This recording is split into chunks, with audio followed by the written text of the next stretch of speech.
Une infirmière a secouru une fille sans abri qui était violette et inconsciente dans le parking de l'hôpital. Quand la fille parvint enfin à parler, ses paroles firent reculer l'infirmière, sous le choc. Avant de commencer l'histoire, n'oubliez pas de laisser un like et de vous abonner à la chaîne pour voir plus d'histoires comme celle-ci. Le lourd silence dans la pièce étouffait Émilie alors qu'elle tentait de comprendre les mots prononcés par l'assistante sociale. Le refuge, ce petit espace qui, malgré tout, représentait encore une sorte de sécurité, allait être fermé dans quelques jours. Le conseil municipal avait décidé d'investir dans un nouveau projet pour le bâtiment, impliquant un logement assisté pour les personnes âgées, ce qui signifiait que tous les enfants qui y vivaient seraient transférés dans un orphelinat. Émilie se sentait étrangère, elle avait déjà entendu des histoires sur ces lieux, où il n'y avait pas de soins minimaux, seulement des règles rigides et un système qui ne considérait jamais personne comme un individu. Elle serra ses mains sales sur ses genoux, tentant de contenir le désespoir, alors que l'assistante sociale poursuivait. « Je sais que cela peut être difficile, Émilie, mais l'orphelinat sera ta meilleure option. Maintenant, tu auras de la nourriture, un toit, des vêtements propres, ce sera un nouveau départ pour toi. » La fille sentit un nœud se former dans sa gorge. « Tu parles comme si j'étais un paquet qu'on peut balancer d'un bout à l'autre, mais je ne suis pas un paquet, je suis une personne, et je ne vais pas dans cet endroit. » Le soleil était déjà couché lorsqu'Émilie se cacha dans le couloir sombre du refuge, observant les mouvements du personnel qui commençait à organiser les transferts. Elle savait que si elle attendait jusqu'au matin, elle n'aurait aucune échappatoire. Les mains tremblantes, elle agrippa le manteau fin qu'elle portait depuis l'hiver dernier et enfila son sac à dos abîmé sur ses épaules. À l'intérieur, il n'y avait qu'un morceau de pain rassis et une bouteille d'eau à moitié vide. Elle ne savait pas où elle irait, mais toute destination était meilleure que d'être envoyée dans cet orphelinat. Elle descendit les escaliers silencieusement, les yeux en alerte pour tout signe de quelqu'un susceptible de l'arrêter. Dès qu'elle atteignit la porte arrière, elle saisit la poignée, prit une profonde inspiration et la tourna lentement. Le vent froid de la nuit lui coupait la peau dès qu'elle mit le pied dehors. « Si je reste, je ne serai qu'un de plus parmi tant d'enfants oubliés, mais si je m'enfuis, au moins j'aurai la chance de décider de mon propre destin. » 2 semaines passèrent, et Émilie n'était plus la même fille qui s'était enfuie cette nuit-là. Vivre dans la rue lui avait volé quelque chose de précieux, l'espoir. Les premières nuits furent terribles, la peur d'être retrouvée la maintenait éveillée, cachée dans des ruelles sombres. La faim était une douleur constante, un poids insupportable dans son estomac vide, la soif asséchait sa bouche et brouillait sa vision. Elle apprit à éviter certaines rues, celles où les gens la regardaient avec dégoût ou mépris. Elle marchait sans but, ne comptant que sur sa propre résilience pour survivre, mais désormais chaque pas était extrêmement difficile. Son corps lui disait qu'il était temps de s'arrêter, et la seule chose qui la faisait continuer était le besoin d'atteindre l'hôpital. Elle devait trouver quelqu'un, peu importe combien je souffre, il faut juste continuer, il faut que j'arrive avant que mon corps ne m'abandonne. Le monde autour d'elle semblait indifférent à sa souffrance. Tandis qu'elle marchait le long des larges trottoirs, elle observait les bâtiments imposants et les personnes bien habillées allant et venant des restaurants. L'odeur de la nourriture la rendait malade, et le souvenir d'un repas chaud lui semblait aussi lointain qu'un rêve impossible. Son visage était sale, ses cheveux emmêlés et sa peau pâle, ravagée par le froid et le manque de nourriture. Elle passa devant une grande clinique privée et jeta un coup d'œil à l'intérieur. La réception était luxueuse, des gens attendaient, assis dans des fauteuils confortables, tenant des téléphones portables brillants et de nouveaux livres. Un avis sur la porte vitrée indiquait des frais de consultation de plusieurs centaines de dollars. Émilie éclata d'un rire, presque hystérique. « Même si je travaillais pendant des années, je ne pourrais jamais me permettre une consultation. Les gens comme moi n'entrent pas dans des endroits comme ça. » Les muscles de ses jambes étaient épuisés, mais elle ne pouvait pas s'arrêter. L'hôpital était encore loin, et chaque minute semblait représenter un défi supplémentaire. Elle parcourut quelques rues de plus et trouva une autre clinique plus petite. Elle s'approcha de la porte et essaya de l'ouvrir, mais elle était verrouillée. Elle regarda les panneaux de prix, les chiffres étaient tout aussi inaccessibles pour elle. Elle sentit son corps faiblir et un goût amer monta dans sa gorge. Le froid devenait insupportable, et la faim alourdissait sa respiration. Elle s'appuya contre un poteau quelques secondes, les yeux embués de larmes. « Si j'étais née dans une autre famille, dans une autre vie, peut-être serais-je de l'autre côté de la vitre, mais je suis ici, et personne ne se soucie de moi. » Émilie continua de marcher, ignorant la douleur pulsante dans ses jambes. Chaque pas semblait être un défi, un rappel cruel de sa condition. Les rues devenaient plus animées et les voitures filaient à côté d'elle sans qu'on ne la remarque. Ses chaussures, sales et déchirées, étaient trop usées pour protéger ses pieds du sol froid. Ses doigts tremblaient, et ses yeux, autrefois brillants, étaient ternes de fatigue. Elle passa devant une autre clinique, et en voyant les chiffres sur les panneaux, elle ressentit une oppression dans sa poitrine. Si tu as même besoin d'argent pour prendre soin de ta santé, alors je n'ai pas ce droit non plus. Je ne suis qu'une ombre dans cette ville. Le temps semblait ralentir. Émilie traînait les pieds, l'air entrant et sortant difficilement de ses poumons. Ses lèvres étaient gercées, et la soif était un tourment. Elle ne se souvenait plus de la dernière fois où elle avait bu de l'eau véritable. Elle avait cherché un robinet ou une fontaine en chemin, mais rien. La ville regorgeait d'endroits vendant des bouteilles coûteuses ornées d'étiquettes colorées, mais rien pour quelqu'un comme elle. Sa gorge brûlait, et sa vision commençait à se brouiller. Est-ce ainsi que ça finit ? Je marche jusqu'à tomber au milieu de la rue, et personne ne se soucie de moi. Elle ne savait pas depuis combien de temps elle avait entamé cette marche, elle savait seulement que chaque minute était plus difficile que la précédente. Ses pieds étaient engourdis, et le froid semblait lui transpercer les os. Ses mains étaient enfouies dans les poches de son manteau, mais cela n'aidait pas. Émilie regarda autour d'elle, cherchant un repère. L'hôpital devait être à proximité, du moins c'est ce qu'elle voulait croire. Si je m'évanouis maintenant, personne ne m'aidera.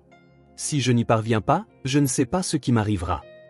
Les derniers pâtés de maison semblaient interminables, chaque muscle de son corps lui suppliait de s'arrêter, d'abandonner, mais elle ne pouvait pas. Elle se força à continuer, même si ses jambes menaçaient de flancher. Elle était violette de froid, sa peau si pâle qu'elle avait l'air malade, vraiment malade. Elle se sentait au bord de l'effondrement, mais elle n'avait pas le choix. Je suis si proche, juste un peu plus, encore quelques pas, s'il te plaît, tiens bon un peu plus longtemps. La ville gardait son rythme autour d'elle, indifférente. Les lumières des bâtiments brillaient, les voitures continuaient de passer, et les gens riaient dans leurs conversations, mais pour Émilie, tout n'était qu'un flou.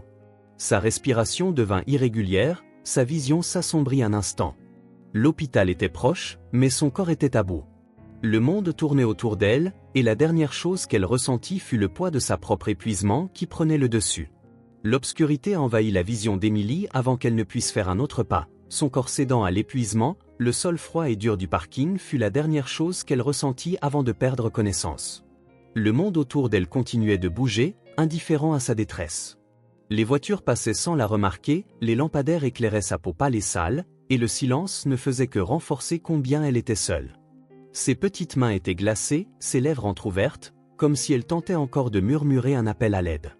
Émilie ne savait pas depuis combien de temps ses yeux étaient clos, mais dans un bref moment de semi-conscience, elle aperçut une silhouette au loin se précipiter à travers le parking.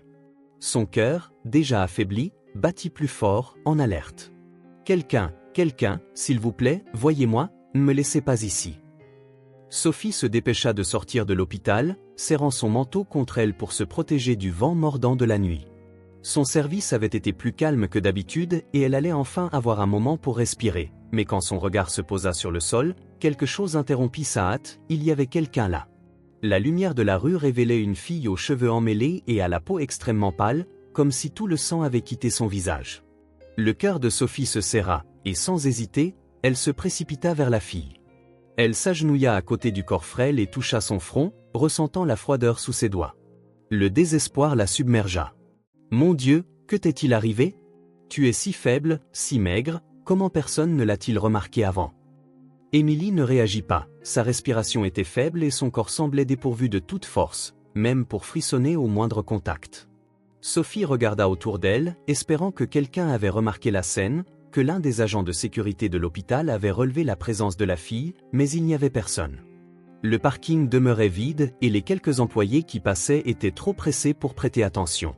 L'infirmière déglutit difficilement et glissa un bras sous le petit corps de la fille en essayant de la soulever. Elle était bien trop légère, un signe évident qu'elle n'avait pas mangé depuis des jours. Sophie la serra fermement et se mit à la porter à l'intérieur de l'hôpital, le cœur battant à tout rompre face à l'urgence de la situation.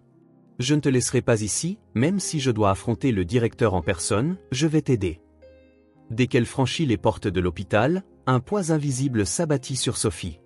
Elle savait que, dans des circonstances normales, elle devrait suivre les protocoles, appeler l'équipe médicale, avertir ses supérieurs et enregistrer l'admission du patient, mais elle savait aussi que rien de tout cela n'arriverait.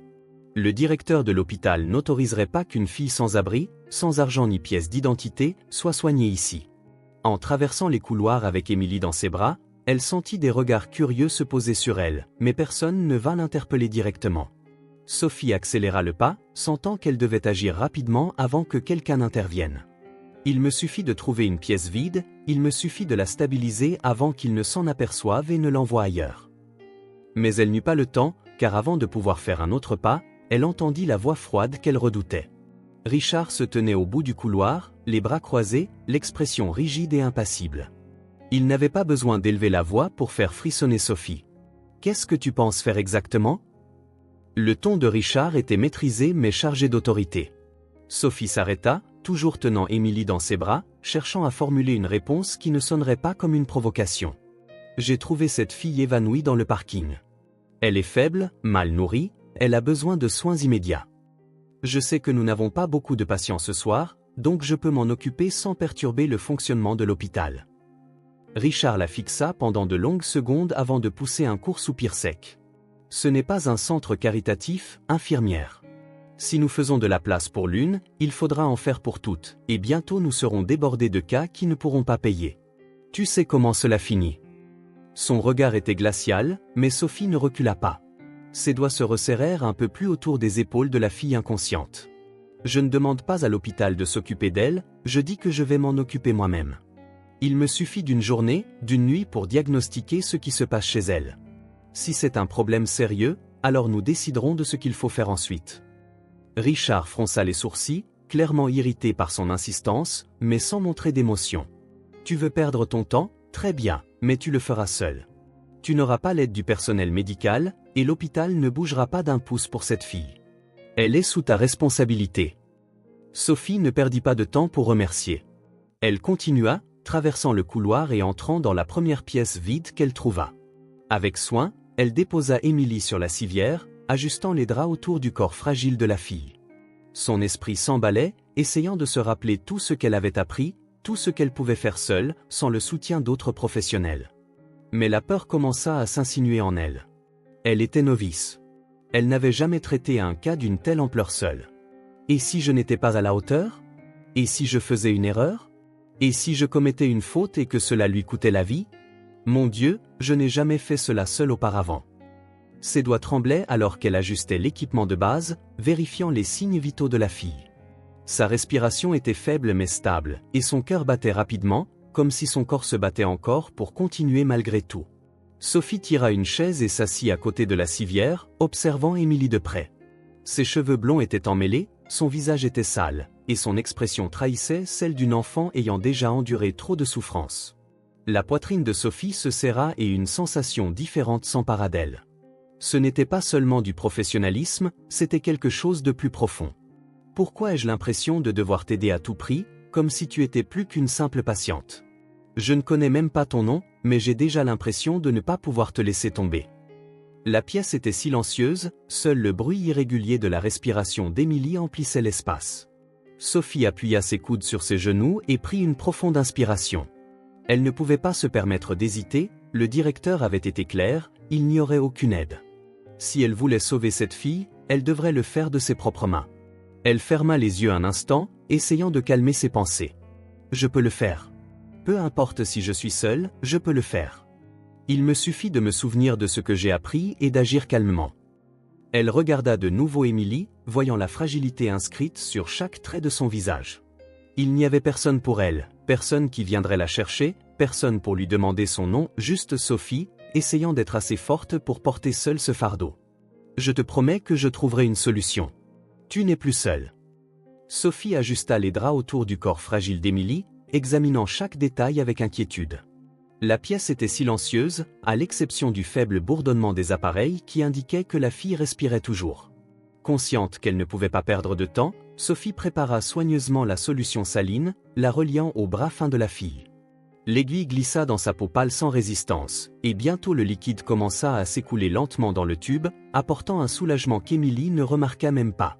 Même inconsciente, son expression semblait moins tendue, et l'infirmière observa que la coloration de sa peau commençait à changer, abandonnant cette teinte effroyablement pâle pour gagner un peu de vie. C'était un petit progrès, mais c'était quelque chose. Si ton corps réagit à la solution saline, alors il y a de l'espoir. Tiens bon, ma fille. Je ne laisserai rien t'arriver.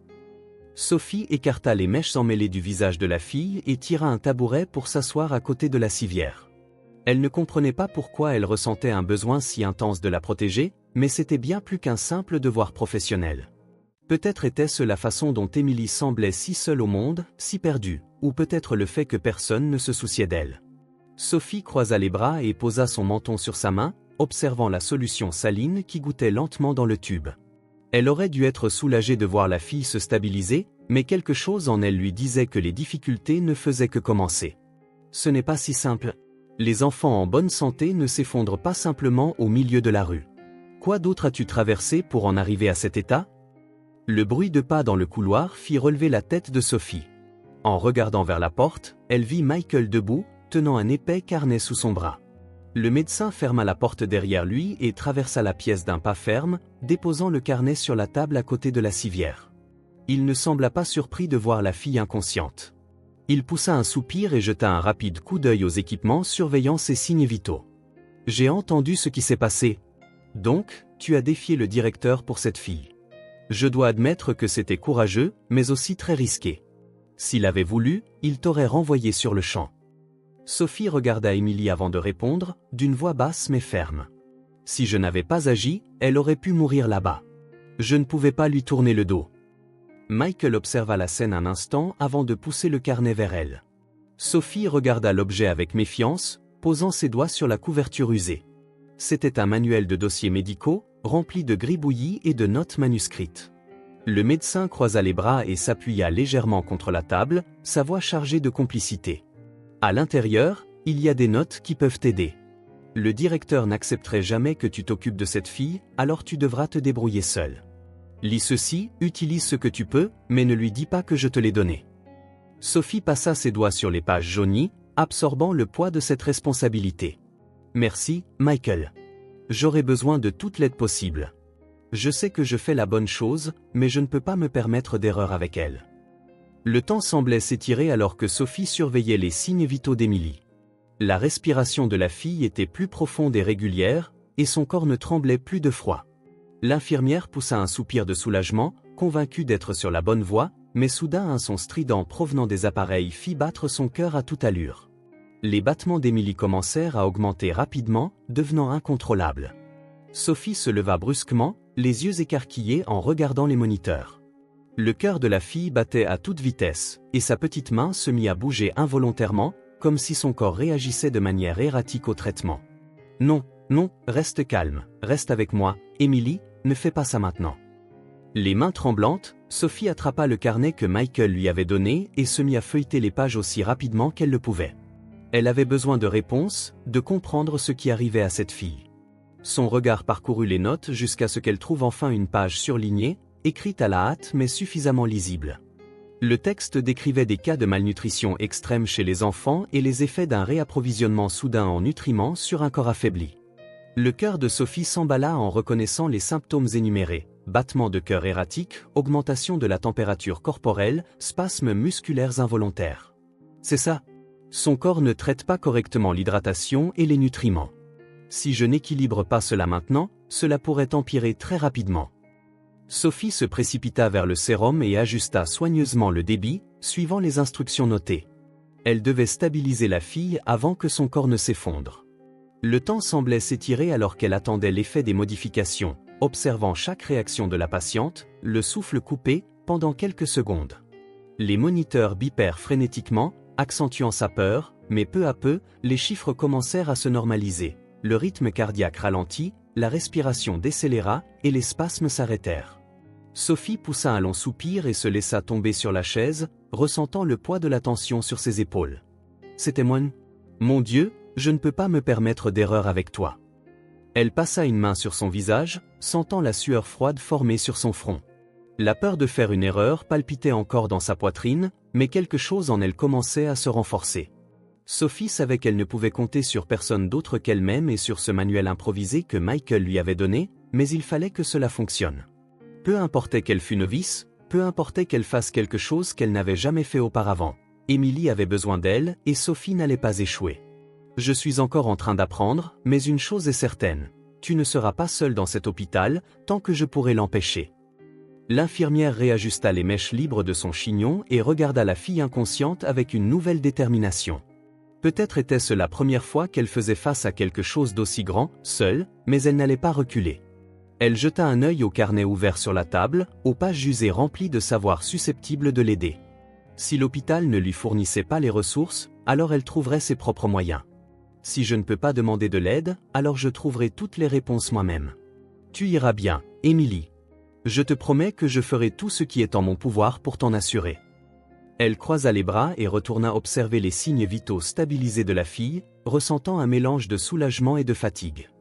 Elle savait que la nuit réservait encore des défis, mais au moins, elle avait désormais un peu plus de confiance, et cette confiance était tout ce qui pouvait la maintenir stable dans les moments où la peur voulait la submerger.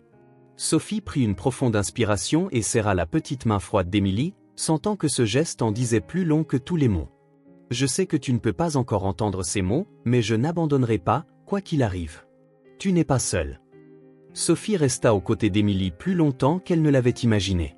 La fille était toujours inconsciente, mais sa respiration se faisait plus stable, et son corps ne paraissait plus aussi pâle et affaibli qu'auparavant.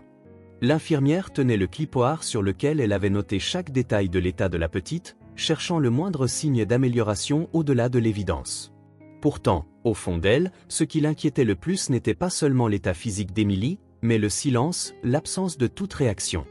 Sophie poussa un soupir et appuya son coude sur sa jambe, posant son menton sur sa main en fixant la fille immobile sur la civière. « Pourquoi ne t'es-tu pas encore réveillée ? Ton corps réagit, mais c'est comme si ton esprit était prisonnier, quelque part, loin d'ici. » La fatigue commença à peser sur ses épaules, accumulant en elle la tension de toute la nuit, les instants de désespoir pendant lesquels elle avait essayé de stabiliser Émilie, la peur de l'échec. Tout cela s'accumulait en elle comme une pression constante. Son estomac grogna, lui rappelant qu'elle n'avait rien mangé depuis des heures. À contre-cœur, mais consciente qu'elle devait rester forte pour continuer à s'occuper de la petite, Sophie décida de s'absenter un moment pour dîner. Elle se leva lentement, vérifia une dernière fois les signes vitaux d'Émilie, et ajusta le drap autour de son petit corps, comme pour la protéger. Puis, prenant une profonde inspiration, elle quitta la pièce en laissant la porte entr'ouverte, afin de pouvoir revenir rapidement si quelque chose changeait. « Je ne serai pas longue, mais quand je reviendrai, j'espère que tu me donneras un signe que tu es toujours là. » Les couloirs de l'hôpital étaient plus vides que d'habitude à cette heure tardive. Le son lointain de pas résonnait quelque part dans le bâtiment, mais autrement, tout était silencieux. Sophie se rendit directement dans la salle du personnel, sachant qu'elle y trouverait Michael. Dès qu'elle entra, elle vit le médecin assis à la table, dégustant calmement un repas simple, les yeux fatigués rivés sur son assiette. Il leva les yeux en la voyant entrer, haussa un sourcil, remarquant immédiatement l'expression tendue sur le visage de l'infirmière. Sans un mot, il tira une chaise devant lui et lui fit signe de s'asseoir. « J'avais besoin de m'éloigner de cette pièce, non pas par envie, mais parce que je suis épuisé. Mon corps a besoin de faire une pause, mais mon esprit ne peut pas s'éteindre. » Michael mâcha lentement avant de répondre, comme s'il réfléchissait à ses paroles. Puis il posa ses couverts, croisa les bras sur la table et se pencha légèrement en avant. « C'est toujours comme ça les premières fois que tu fais quelque chose d'important. Sophie, tout le monde ne se confronterait pas au directeur pour sauver une patiente sans aucune garantie de soutien, mais j'ai vu ce que tu as fait. Tu es resté ferme, tu n'as pas hésité, et tu as réussi à stabiliser cette fille.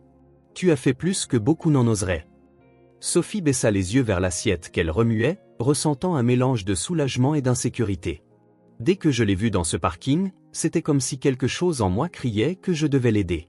Ce n'était pas un choix rationnel, c'était un élan, quelque chose qui allait bien au-delà de notre métier. » Michael la regarda un instant, puis laissa échapper un petit sourire, comme s'il comprenait parfaitement ce qu'elle ressentait. Il prit sa tasse de café, en but une gorgée, et reprit, la voix chargée d'expérience. « C'est normal. Tous ceux qui choisissent de travailler dans le domaine de la santé, d'une manière ou d'une autre, sentent que ce n'est pas seulement une question de soigner des maladies ou de sauver des vies. Parfois, il s'agit de regarder quelqu'un et de savoir que, si tu ne fais rien, personne d'autre ne le fera. C'est la partie la plus difficile de notre travail, et aussi la plus belle. » Sophie fit doucement tournoyer sa fourchette sur son assiette, absorbant les paroles de son collègue. Si tous les professionnels de santé ont cela en eux, alors pourquoi pas le directeur ? Il semble complètement indifférent. Le sourire de Michael disparut, laissant place à une expression plus sérieuse. Il posa ses bras sur la table et la regarda, pensif. Certaines personnes sont corrompues, Sophie. Certaines par l'argent, d'autres par les émotions. Le directeur n'est pas un mauvais homme, mais il s'est perdu en chemin. Sophie fronça les sourcils et se pencha légèrement. Alors, pour lui, c'est l'argent ou les émotions. Michael poussa un soupir et passa sa main dans ses cheveux, comme s'il s'apprêtait à révéler quelque chose. Il y a de nombreuses années, il avait décidé d'aider un sans-abri venu à l'hôpital dans un état critique, en dépit de toutes les règles. Il avait insisté pour l'opérer gratuitement, persuadé de pouvoir lui sauver la vie. Mais quelque chose avait mal tourné. Il avait commis une erreur, une seule erreur, et le patient était mort sur la table d'opération. Ce fut le moment où tout changea, il ne fut plus jamais le même après ce jour. Sophie resta silencieuse, attendant qu'il continue. Michael regarda la table un instant, puis reprit d'une voix basse, presque confidentielle. Il se reproche cela encore aujourd'hui, n'est-ce pas? Il s'est complètement fermé pour ne plus rien ressentir. Il pense que, s'il ne s'implique pas, il n'aura jamais à porter ce fardeau de nouveau. Michael hocha lentement la tête, l'expression emplie de compréhension. Pour lui, la seule façon d'avancer était de se déconnecter, de créer une barrière entre lui et les patients. Mais au fond, je pense qu'il ressent encore quelque chose, il ne sait tout simplement plus comment gérer cela. Sophie se renfonça dans sa chaise, absorbant ces informations. Il était étrange de penser que l'homme froid et rigide qu'il avait réprimandé il y a quelques heures avait autrefois été quelqu'un qui se souciait vraiment des autres. Peut-être pense-t-il qu'en baissant de nouveau sa garde, il ferait une nouvelle erreur, et cette fois, il ne pourrait pas se pardonner. Un silence s'installa pendant quelques secondes avant que Michael ne se lève, ramassant son plateau. Il jeta un léger sourire à Sophie avant de partir. Peut-être qu'un jour, il comprendra que la pire erreur que l'on puisse commettre, ce n'est pas d'échouer, mais de ne jamais essayer. Sophie resta assise, regardant son assiette presque intacte, sentant que, d'une manière ou d'une autre, cette conversation avait changé quelque chose en elle, non seulement à propos du directeur, mais aussi en elle-même.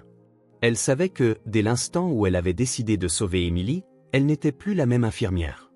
Elle prit une profonde inspiration et se leva, résolue à retourner dans la pièce où se trouvait Emily. Le poids de cette conversation pesait encore sur son esprit, mais quelque chose en elle s'était enflammé avec plus de force. Elle ignorait si elle comprendrait un jour pleinement ce que ressentait le directeur, mais elle savait qu'elle ne choisirait jamais le même chemin, qu'elle ne fermerait jamais les yeux sur quelqu'un qui avait besoin d'elle. Je n'arrêterai jamais d'essayer, quoi qu'il arrive. Le couloir de l'hôpital semblait plus froid lorsque Sophie retourna dans la pièce où dormait Emily.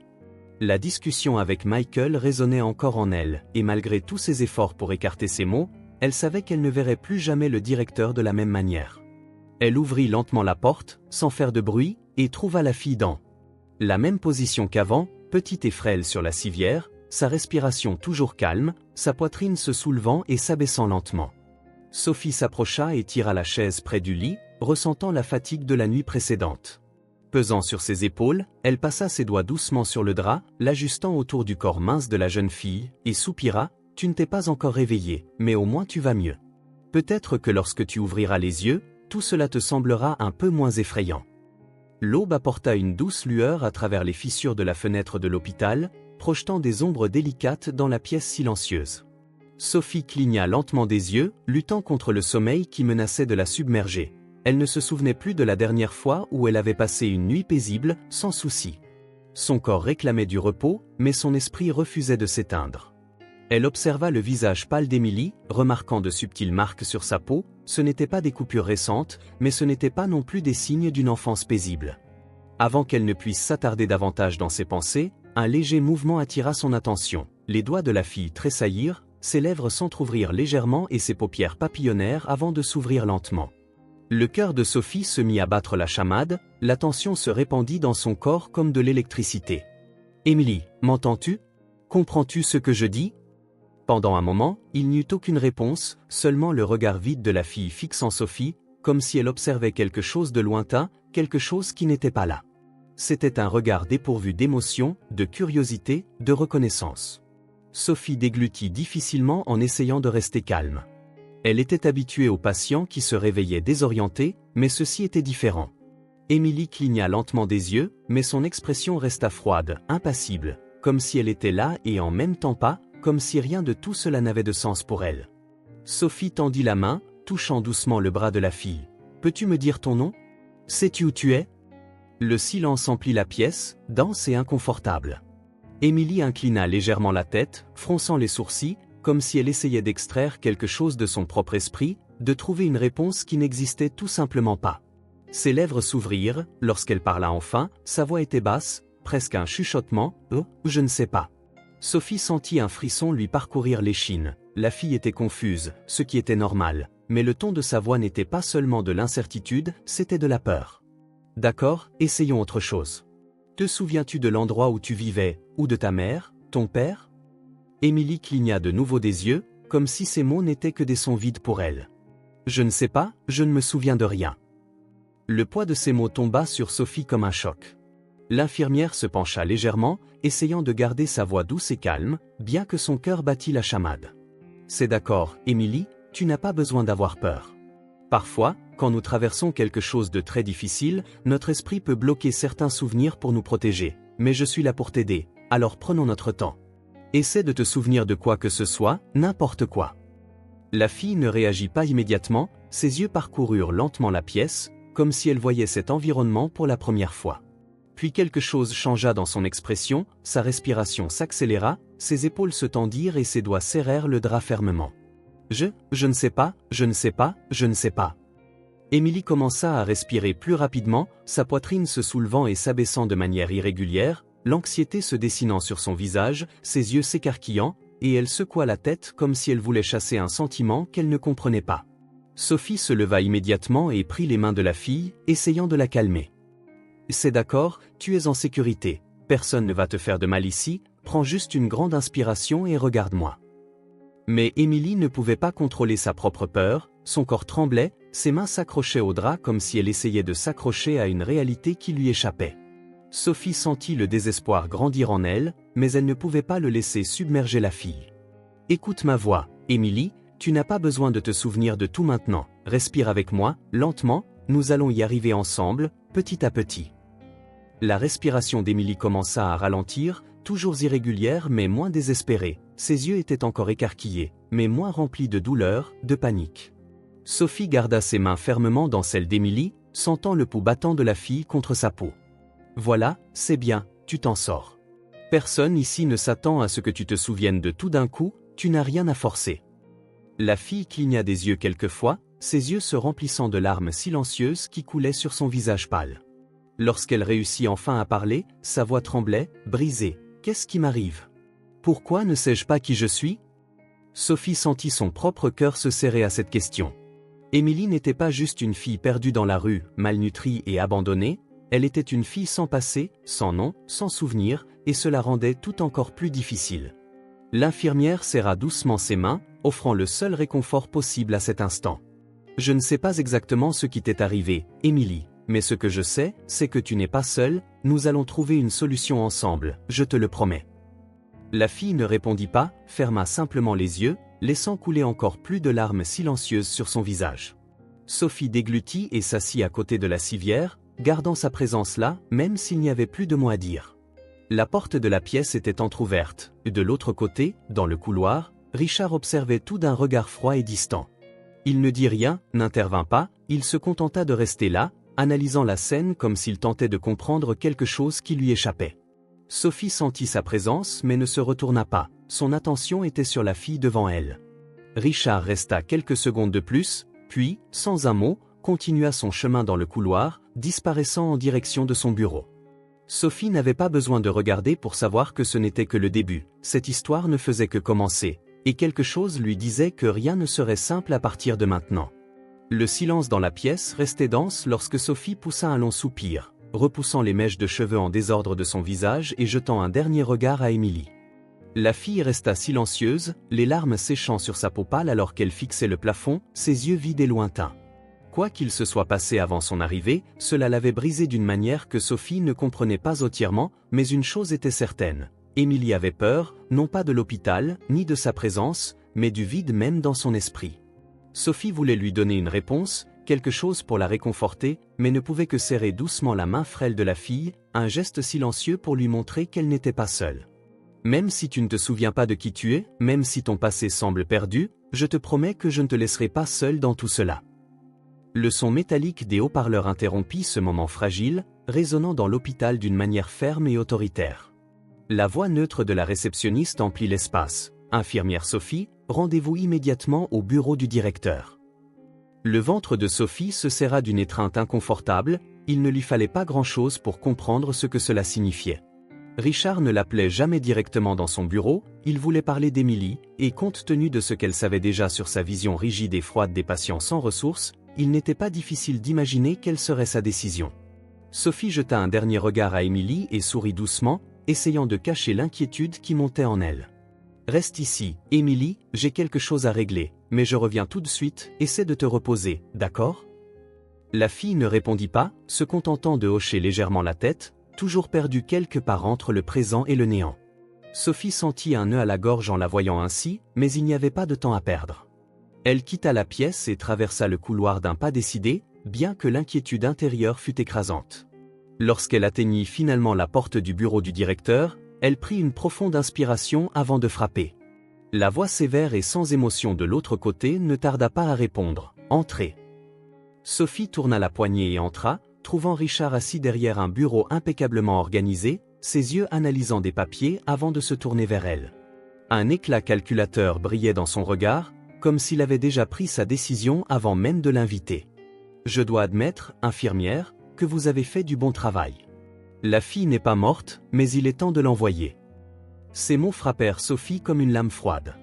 Elle garda une posture ferme, mais son esprit cherchait déjà des alternatives avant même de répondre. « Elle a encore besoin de soins, directeur, je peux continuer à m'occuper d'elle sans perturber l'équipe médicale, nous n'avons pas besoin de l'envoyer. » Richard se pencha légèrement en croisant ses doigts sur le bureau, son expression demeurant impassible, sans aucune trace d'empathie. « L'hôpital n'est pas un refuge, infirmière, la fille ne peut pas payer, et nous n'avons aucune obligation de la garder ici. » Sophie sentit une vague d'indignation monter dans sa gorge, mais se força à rester calme. « Je paierai pour elle, alors, si le problème est l'argent, je couvrirai moi-même les frais. » Pendant un instant, Richard l'observa, comme s'il analysait jusqu'où elle était prête à se battre, puis il laissa échapper un faible rire sec, sans aucune véritable pointe d'humour. « Vous ne comprenez pas comment les choses fonctionnent, n'est-ce pas? Ce n'est pas seulement une question d'argent pour payer un traitement, il faut un tuteur légal, et cette fille n'a personne. » Sophie fronça les sourcils, un frisson lui parcourant l'échine en entendant cette affirmation. « Et comment pouvez-vous en être si sûr? Comment savez-vous qu'elle est orpheline ?» Richard cligna lentement des yeux, son expression demeurant inchangée. « Ce n'était qu'une supposition, ou bien avez-vous déjà découvert autre chose ?» Sophie hésita une seconde, mais son indignation la fit répondre avant de pouvoir mieux réfléchir. Elle a perdu la mémoire, elle ne sait pas qui elle est ni d'où elle vient, elle n'a aucun souvenir de sa famille. Le visage de Richard ne montra aucune surprise, mais quelque chose dans son regard s'assombrit, comme si cela confirmait une suspicion déjà existante. Il resta silencieux quelques instants avant de laisser échapper un soupir et de se pencher en arrière dans son fauteuil. « Très bien, elle peut rester un peu plus longtemps, juste le temps de compléter le diagnostic. Après cela, je veux que vous régliez ce problème et que vous la fassiez disparaître d'ici. » Sophie sentit la tension dans ses épaules se relâcher légèrement, mais pas assez pour l'appeler victoire. Pour Richard, rien n'était concédé par souci pour la fille. Pour lui, ce n'était qu'un inconvénient à résoudre le plus rapidement possible, mais pour l'instant, c'était le meilleur accord qu'elle pouvait obtenir. « Merci, directeur, je veillerai à ce qu'elle ne soit pas un fardeau pour l'hôpital. » Richard fit un bref geste de la main pour la congédier sans autre explication. Sophie se retourna et quitta le bureau, sentant l'air du couloir paraître plus léger qu'à l'intérieur, mais ce qui pesait réellement sur son esprit n'était pas la permission temporaire, mais la manière dont Richard avait fait cette supposition précise. Comment savait-il qu'elle n'avait pas de famille? Ce n'était pas juste une supposition. Il en sait plus qu'il ne veut bien l'admettre. En descendant le couloir, Sophie sentit une nouvelle détermination grandir en elle.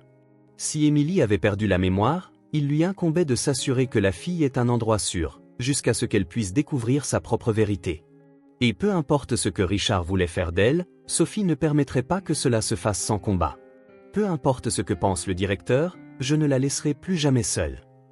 Sophie était déjà loin du bureau de Richard, mais sentait encore le poids de la conversation sur ses épaules. Le directeur avait autorisé Émilie à rester un peu plus longtemps, mais ses paroles glaciales avaient clairement indiqué que c'était temporaire. Le temps jouait contre elle, et Sophie savait que si elle ne trouvait pas rapidement une solution, la fille serait abandonnée sans cérémonie.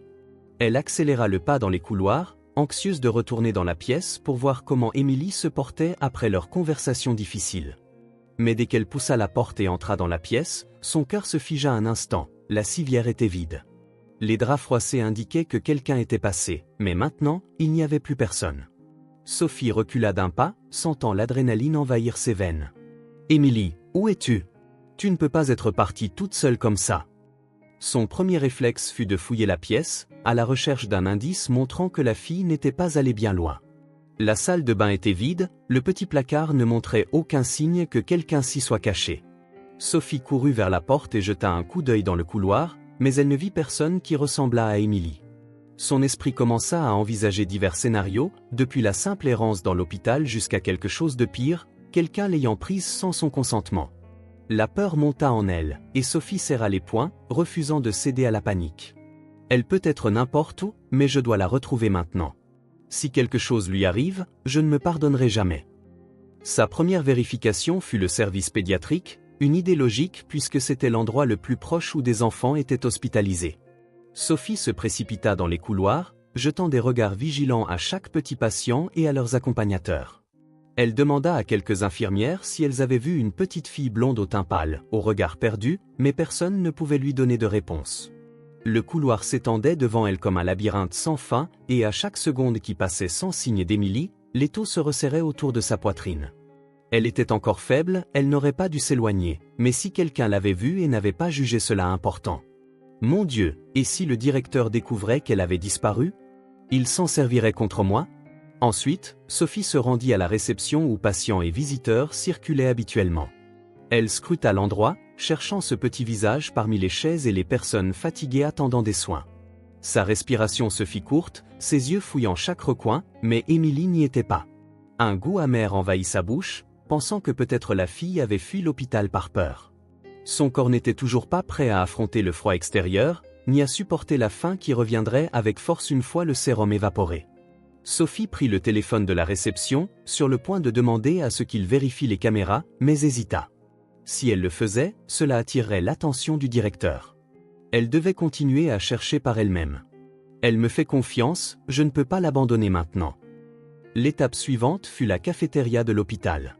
Sophie y entra, ses yeux balayant rapidement l'endroit, passant devant des médecins et des infirmières dînant en silence. Aucun signe de la fille parmi les tables, mais cela ne signifiait pas qu'elle n'était pas là. Sophie sentit sa respiration s'alourdir lorsqu'elle aperçut le plateau de café que quelques employés étaient en train d'organiser. La faim de la fille était bien réelle, s'il y avait un endroit où elle serait allée impulsivement, c'était bien là. Ses pas résonnèrent sur le sol froid alors qu'elle se dirigeait vers l'arrière de la cafétéria, là où certains employés se rassemblaient pour discuter rapidement pendant leur pause. Son cœur faillit s'arrêter lorsqu'elle trouva enfin Emily, assise à une petite table, une tasse de café devant elle, écoutant attentivement quelque chose que disait Michael.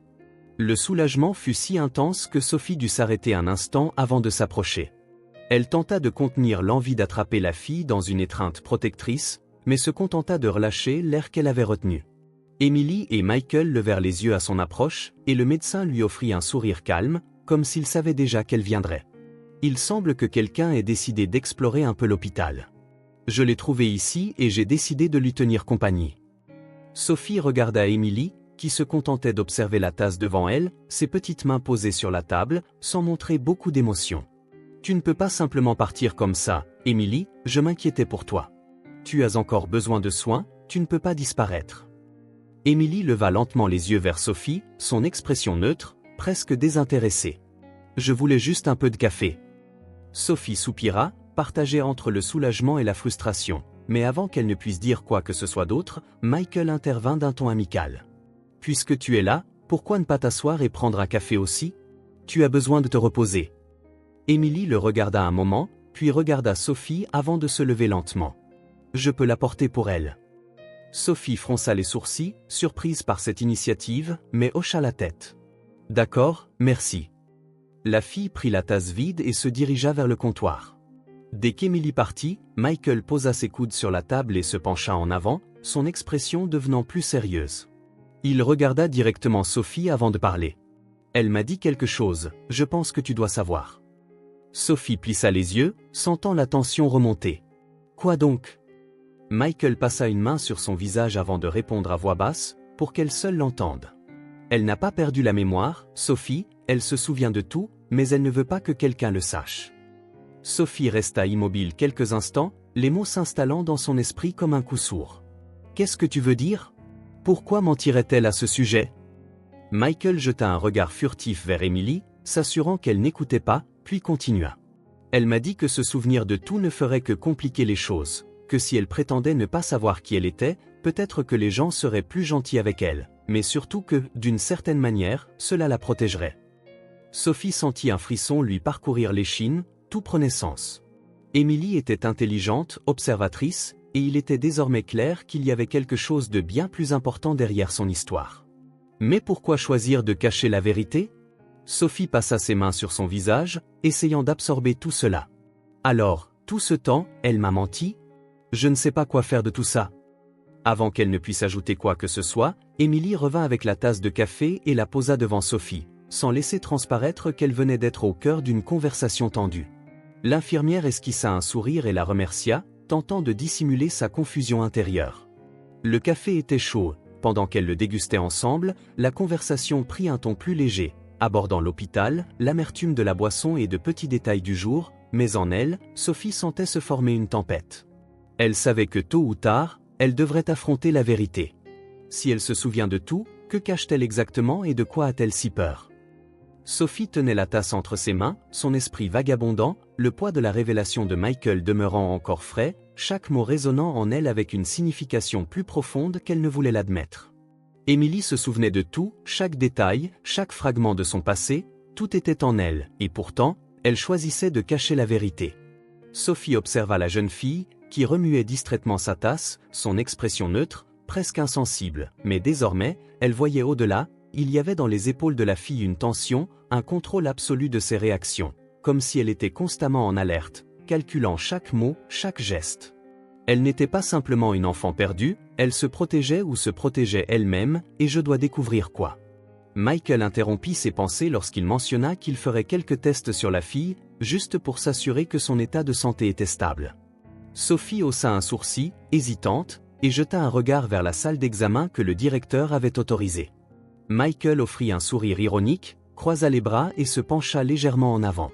Le directeur n'a pas besoin de tout savoir. Si nous effectuons des tests de base sans attirer l'attention, il ne s'en souciera pas, et honnêtement, je veux mieux comprendre son état, nous ne pouvons pas l'aider si nous ne savons pas ce qu'elle a enduré. Sophie n'était pas en désaccord. Emily était faible à son arrivée à l'hôpital, et bien qu'elle se rétablissait physiquement, ce que son corps avait enduré avant son arrivée restait un mystère. Elle observa la jeune fille, cherchant la moindre trace d'hésitation, mais Emily se contenta de hocher silencieusement la tête, ne contestant pas l'idée. Dans la salle d'examen, Michael effectua les tests avec patience, expliquant chaque procédure pour assurer le confort d'Emily. La fille resta surtout silencieuse, ses yeux attentifs à chaque mouvement du médecin, comme si elle étudiait sa démarche. Sophie observa tout de près, se sentant de plus en plus convaincue qu'Emily n'était pas simplement une enfant apeurée, mais qu'elle était prudente, mesurant ses réactions et évitant de dire plus que nécessaire. Lorsque les premiers résultats commencèrent à arriver, Sophie sentit un pincement dans sa poitrine en réalisant l'évidence. Elle avait souffert de la faim bien avant d'arriver ici, n'est-ce pas? Michael confirma d'un hochement de tête, se tournant vers Emily avec une expression plus grave. Ton corps présente des signes évidents de malnutrition sévère et de déshydratation. Cela ne s'est pas produit du jour au lendemain, tu as été dans cet état pendant des semaines, peut-être des mois. Emily garda les yeux fixés sur le sol, ses doigts entrelacés sur ses genoux, comme si elle s'attendait à cette question. Lorsqu'elle leva enfin les yeux, sa réponse fut simple, contrôlée. « Je ne me souviens pas. » Sophie soupira, sentant la frustration monter en elle. « Emily, je sais que tu te souviens, tu n'as pas besoin d'avoir peur de nous le dire. » Mais la fille détourna simplement le regard, refusant de fournir une autre réponse. Sophie échangea un regard avec Michael, qui secoua légèrement la tête, comme pour signifier qu'il ne fallait pas la pousser, qu'elle ne parlerait que lorsqu'elle serait prête, et d'après tout, ce n'était pas le cas pour l'instant. Après les examens, Sophie décida qu'un environnement différent pourrait aider la fille à se détendre. L'hôpital était un espace froid et impersonnel, et si Emily cachait quelque chose, être enfermée là ne ferait qu'accroître sa résistance. En fin d'après-midi, Sophie emmena Emily dans un petit parc près de l'hôpital. Le soleil commençait à se coucher, teintant l'horizon de nuances d'or et d'orange, et l'air frais apportait une légèreté que ni l'une ni l'autre n'avait ressentie de toute la journée. Émilie marchait aux côtés de Sophie, ses pas lents comme si elle découvrait le sol pour la première fois. Sophie observa la jeune fille quelques instants avant de rompre le silence. « Tu sais, quand j'étais plus jeune, je venais souvent dans des parcs comme celui-ci, j'ai toujours aimé les endroits calmes. » Émilie lui jeta un regard rapide, mais ne dit rien. Sophie poursuivit d'une voix plus réfléchie. « J'aurais aimé avoir des enfants un jour. J'ai toujours imaginé ce que ce serait de fonder une famille, d'apprendre à un enfant à voir le monde d'une manière belle, mais la vie a une drôle de manière de changer nos plans. » Elle hésita un moment avant de continuer, sentant que c'était la première fois qu'elle exprimait cela à haute voix. « J'ai eu des problèmes de santé quand j'étais plus jeune, j'ai dû subir des opérations, des traitements, et au final, les médecins m'ont dit que je ne pourrais jamais avoir d'enfant. » La brise légère souleva les cheveux de Sophie, mais elle resta immobile, regardant droit devant. Au début, je me sentais incomplète, comme si quelque chose en moi avait été arraché avant même que je puisse me battre pour le récupérer. Émilie s'arrêta de marcher un moment, semblant assimiler ces mots. Sophie ne s'attendait pas à une réponse, mais la fille brisa finalement le silence d'une voix basse. « Ressens-tu encore cela ?» Sophie esquissa un léger sourire en levant les yeux vers le ciel qui s'assombrissait. « Je suppose que certaines cicatrices ne disparaissent jamais complètement, mais j'ai appris que la famille ne doit pas forcément être biologique. La famille, c'est ce que nous choisissons de chérir, de protéger, et personne ne peut me l'enlever. » Émilie resta silencieuse de nouveau, mais Sophie sentit un changement subtil dans son attitude. Sur le chemin du retour vers l'hôpital, Émilie marcha un peu plus près de Sophie, bien qu'elle évitât tout contact direct. Lorsqu'elles atteignirent l'entrée de l'hôpital, la fille finit par dire quelque chose qui fit s'arrêter Sophie net. « Puis-je aller chez toi ?» La demande était directe, sans hésitation, mais il y avait quelque chose derrière, ce n'était pas seulement l'envie de sortir d'ici, c'était un appel désespéré à la sécurité. Sophie déglutit difficilement, son instinct lui criant de dire oui immédiatement, mais la réalité était cruelle. « Émilie, j'adorerais t'emmener avec moi, mais je ne peux pas, c'est interdit par la loi, tu as besoin d'un tuteur légal, et je ne suis encore qu'une infirmière. » La fille ne protesta pas, hochant légèrement la tête, mais Sophie aperçut la déception cachée dans ses yeux. À cet instant, elle comprit combien la peur d'Émilie de retourner là d'où elle venait était grande, et plus que jamais, Sophie sentit qu'elle devait la protéger. « Je ne peux pas te ramener chez moi, mais je te promets que je trouverai un moyen de t'assurer un endroit sûr. Je ne laisserai personne te faire de mal à nouveau. » Émilie ne répondit pas, mais cette fois, lorsqu'elles commencèrent à marcher, la fille suivit sans hésitation, peut-être pour la première fois croyant qu'elle n'était plus seule. Pendant ce temps, Richard était assis dans son fauteuil en cuir sombre, le bureau plongé dans une pénombre, éclairé uniquement par la lampe de bureau qui projetait de longues ombres sur les papiers éparpillés.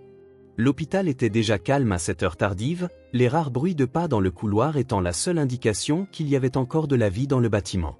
Il passa ses doigts sur les documents, ressentant le poids des informations devant lui, ses yeux parcourant les lignes en analysant chaque détail, comme s'il attendait que quelque chose surgisse des pages pour lui donner la réponse qu'il cherchait. Le nom sur la feuille devant lui clignotait comme un rappel insistant, Émilie Carter. Il n'aimait pas les coïncidences, et d'après ce qu'il avait déjà vu de cette fille, quelque chose clochait. Il glissa sa main sur le côté du bureau et attrapa le téléphone, composant un numéro avec une précision calculée, le regard fixé sur les papiers devant lui en attendant que l'appel soit décroché. La sonnerie dura plus longtemps que prévu, n'accroissant que son irritation. Enfin, une voix féminine, formelle et impersonnelle, répondit au bout du fil, « Orphelinat Saint-Marie-S, bonsoir. » Richard fit doucement tournoyer le stylo entre ses doigts avant de répondre, gardant un ton neutre. « Je cherche des informations concernant une fille nommée Émilie Carter. Auriez-vous un enfant enregistré sous ce nom ?» De l'autre côté, un bref silence s'installa avant que la femme ne réponde, avec une note de surprise dans la voix. « Émilie Carter ? Oui, elle était sous notre tutelle, mais elle s'est enfuie il y a longtemps, nous n'avons plus eu de nouvelles d'elle. » Richard ne répondit pas immédiatement, il sentit son cœur battre un peu plus vite, bien que son expression demeurât impassible. Alors, c'était vrai, la fille qu'avait amenée Sophie à l'hôpital n'était pas qu'une enfant, elle avait un passé qui revenait maintenant vers lui comme un fantôme refusant d'être ignoré. La femme au bout du fil attendit un instant avant de demander de nouveau, sa voix chargée d'espoir. « Avez-vous des informations sur elle ? Va-t-elle bien ?» Richard ferma les yeux un instant, ressentant le poids de la décision qui s'imposait à lui. Il pouvait simplement dire que la fille était sous soins médicaux et clore ce chapitre, mais au moment d'ouvrir la bouche pour répondre, il hésita. Il aurait pu expliquer pourquoi, mais il ne voulait pas céder si facilement. Quelque chose en lui, un instinct qu'il avait l'habitude d'ignorer, lui disait d'attendre. La femme de l'orphelinat appela de nouveau son nom d'une voix impatiente. « Docteur, êtes-vous toujours là ?» Richard serra les dents avant de répondre froidement. « Non, je n'ai aucune information la concernant. » Avant même d'entendre une réaction de l'autre côté, il raccrocha le téléphone, laissant le combiné reposer sur le bureau avec un léger clic. Ses yeux revinrent aux documents devant lui, et sans plus réfléchir, il les ferma fermement et les glissa dans son sac. Il avait besoin de réfléchir, de comprendre ce que cela signifiait avant de prendre une décision précipitée. Il se leva, passa sa main dans ses cheveux et regarda par la fenêtre. La ville était endormie, les lampadaires projetaient une lueur orange sur les rues désertes. Il savait qu'il devrait rentrer chez lui, se reposer, et remettre cela au lendemain, mais quelque chose en lui l'en empêchait. Son regard se porta alors vers le cabinet dans le coin du bureau où il gardait ses anciens dossiers, et lentement, il s'en alla. Il s'y attela et sortit un des tiroirs, ses doigts trouvèrent un dossier qu'il n'avait pas ouvert depuis des années.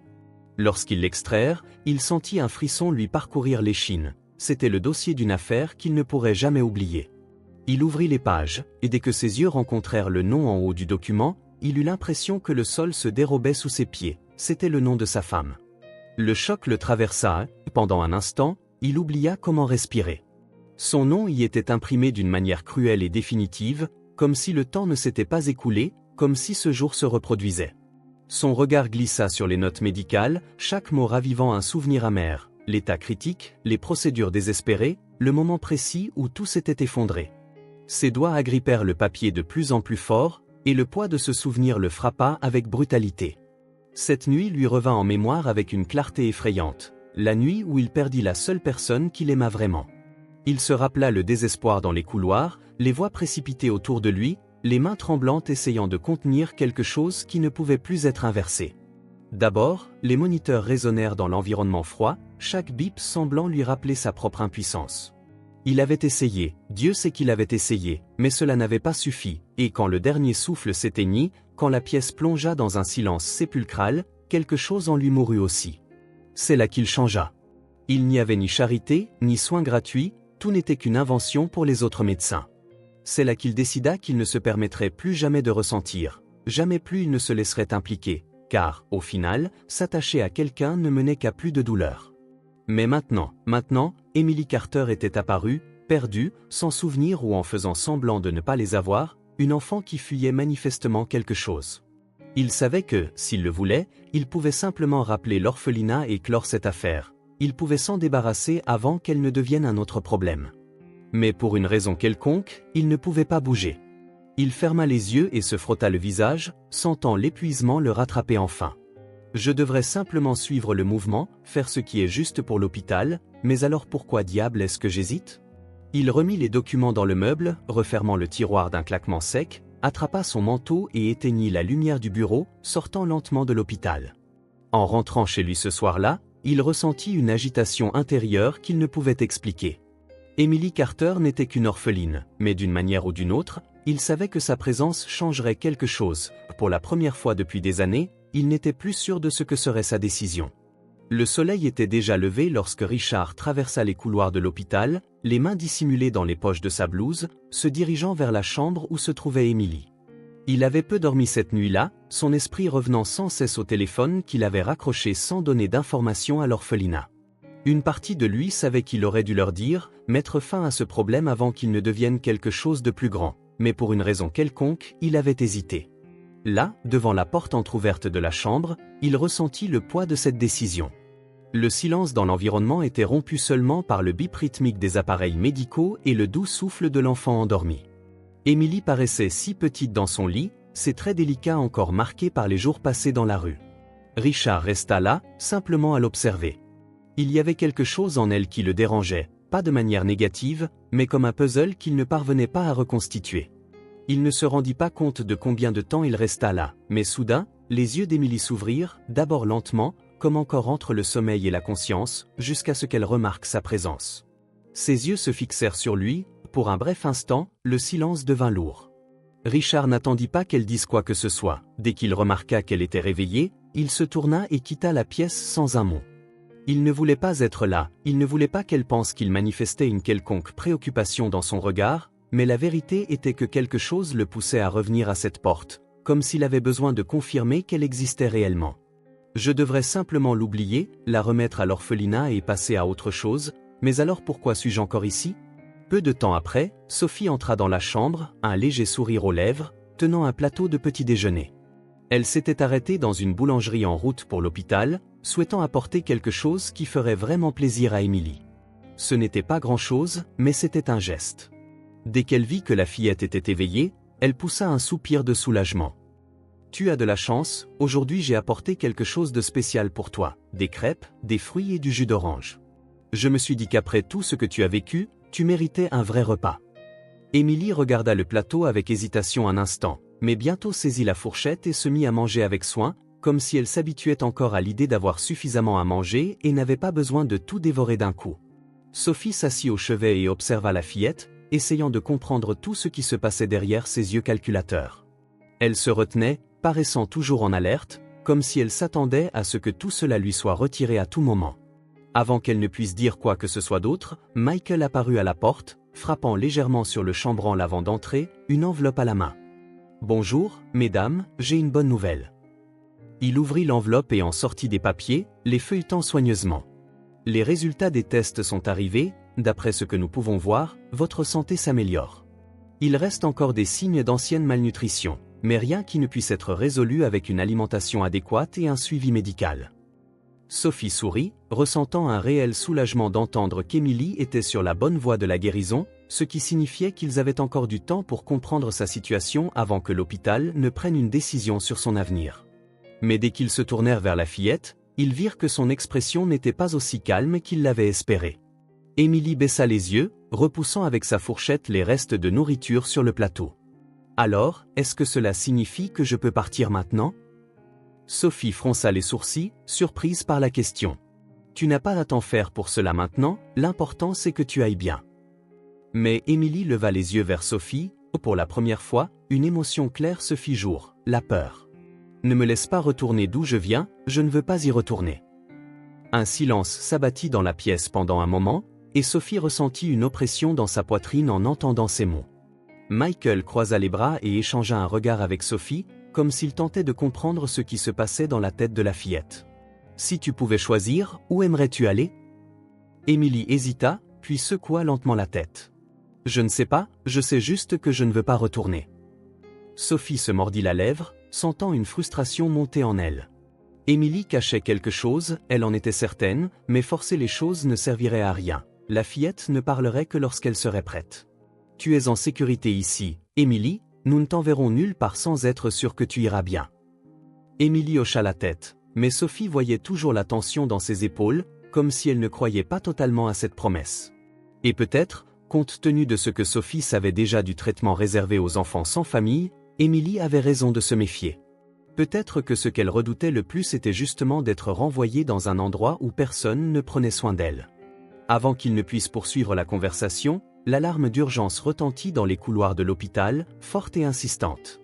Sophie et Michael se levèrent immédiatement, le professionnalisme reprenant le dessus alors qu'ils devaient, un instant, mettre de côté leurs inquiétudes pour Émilie. Sophie se tourna vers la fillette et lui prit doucement la main. « Nous devons intervenir pour une urgence, reste ici, d'accord ? Ne quitte pas la pièce. » Émilie ne dit rien, se contentant de hocher la tête. Sophie voulait croire qu'elle obéirait, mais une partie d'elle savait qu'Émilie n'était pas du genre à rester simplement assise à attendre.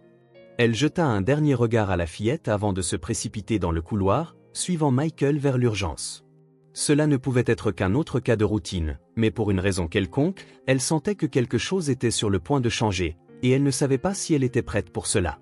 Pendant que l'infirmière et le médecin s'occupaient de l'urgence, Richard était dans son bureau, penché sur son bureau, fixant le numéro inscrit devant lui, le numéro de téléphone de l'orphelinat Saint-Marie-S. Il avait hésité auparavant, mais cette fois, sa main ne tremblait pas lorsqu'il décrocha le téléphone. Il composa les chiffres avec précision et attendit.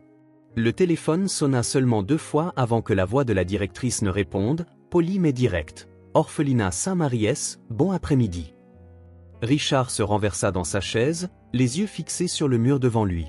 Ici Richard, directeur de l'hôpital général. J'ai des informations concernant Emily Carter. Le silence à l'autre bout fut immédiat. Après un bref moment, la femme répondit, la voix chargée de soulagement. Alors, vous l'avez trouvée? Où est-elle? Est-elle en sécurité? Richard passa sa langue sur ses lèvres avant de répondre, le ton froid, sans la moindre émotion. Elle est à l'hôpital, mais elle peut être sortie d'ici dès maintenant. Si vous le souhaitez, vous pouvez envoyer quelqu'un la chercher aujourd'hui. La réponse de la directrice fut rapide, comme si elle attendait cette nouvelle depuis longtemps. Bien sûr, nous enverrons une équipe immédiatement. Richard hocha la tête intérieurement, sans montrer aucune satisfaction ni regret. Parfait, j'espère que cela résoudra la situation une fois pour toutes. Il raccrocha sans dire au revoir, laissant le téléphone sur la table. Son regard était lointain, perdu dans ses pensées. Il ne voulait pas admettre que voir Emily retirée de l'hôpital et renvoyée à l'endroit où elle appartenait était la bonne chose à faire. C'était ce qui aurait dû être fait dès le début, mais alors, pourquoi avait-il ce poids sur la poitrine, comme si quelque chose n'allait pas? Elle n'est pas mon problème, elle ne l'a jamais été, alors pourquoi est-ce que je m'en soucie? Moins d'une heure plus tard, la voiture de l'orphelinat arriva dans le parking de l'hôpital, se garant à l'entrée principale. Sophie était toujours dans la salle d'urgence, ignorant qu'à cet instant précis, Emily était en train d'être renvoyée à l'endroit dont elle s'était enfuie. La directrice de l'orphelinat sortit de la voiture et entra dans l'hôpital d'un pas décidé. C'était une femme à la posture rigide, au regard sévère, qui semblait avoir vu passer tant d'enfants sans qu'aucun d'eux ne laisse une véritable empreinte. Dès qu'elle atteignit la réception, elle annonça sa présence et une infirmière la conduisit dans la chambre où se trouvait Emily. La fillette était assise sur le lit, jouant distraitement avec le drap entre ses doigts, mais son corps se raidit lorsqu'elle vit la femme entrer. Elle reconnut ce regard, reconnut ce ton de voix contrôlé. « Emily, il est temps de rentrer à la maison. » La fillette se leva immédiatement, les yeux écarquillés, le cœur battant la chamade. « Non, ça ne peut pas être en train d'arriver, » pensa-t-elle. Elle savait que ce jour viendrait, mais elle espérait avoir plus de temps, que Sophie et Michael l'aideraient. Elle regarda la porte, comme s'attendant à voir l'infirmière apparaître d'un moment à l'autre pour les arrêter, mais Sophie n'était pas là. Emily sentit sa gorge se nouer, un désespoir grandissant envahir son corps. « Je ne veux pas y aller, je ne veux pas retourner là-bas. » La principale soupira en s'approchant de la fillette, le visage impassible. « Emily, ne rends pas la situation plus difficile qu'elle ne l'est déjà. L'orphelinat est le meilleur endroit pour toi. Là, tu auras un toit, de la nourriture et une protection. Tu ne peux pas rester ici éternellement. » Mais Emily savait que ce n'était pas vrai.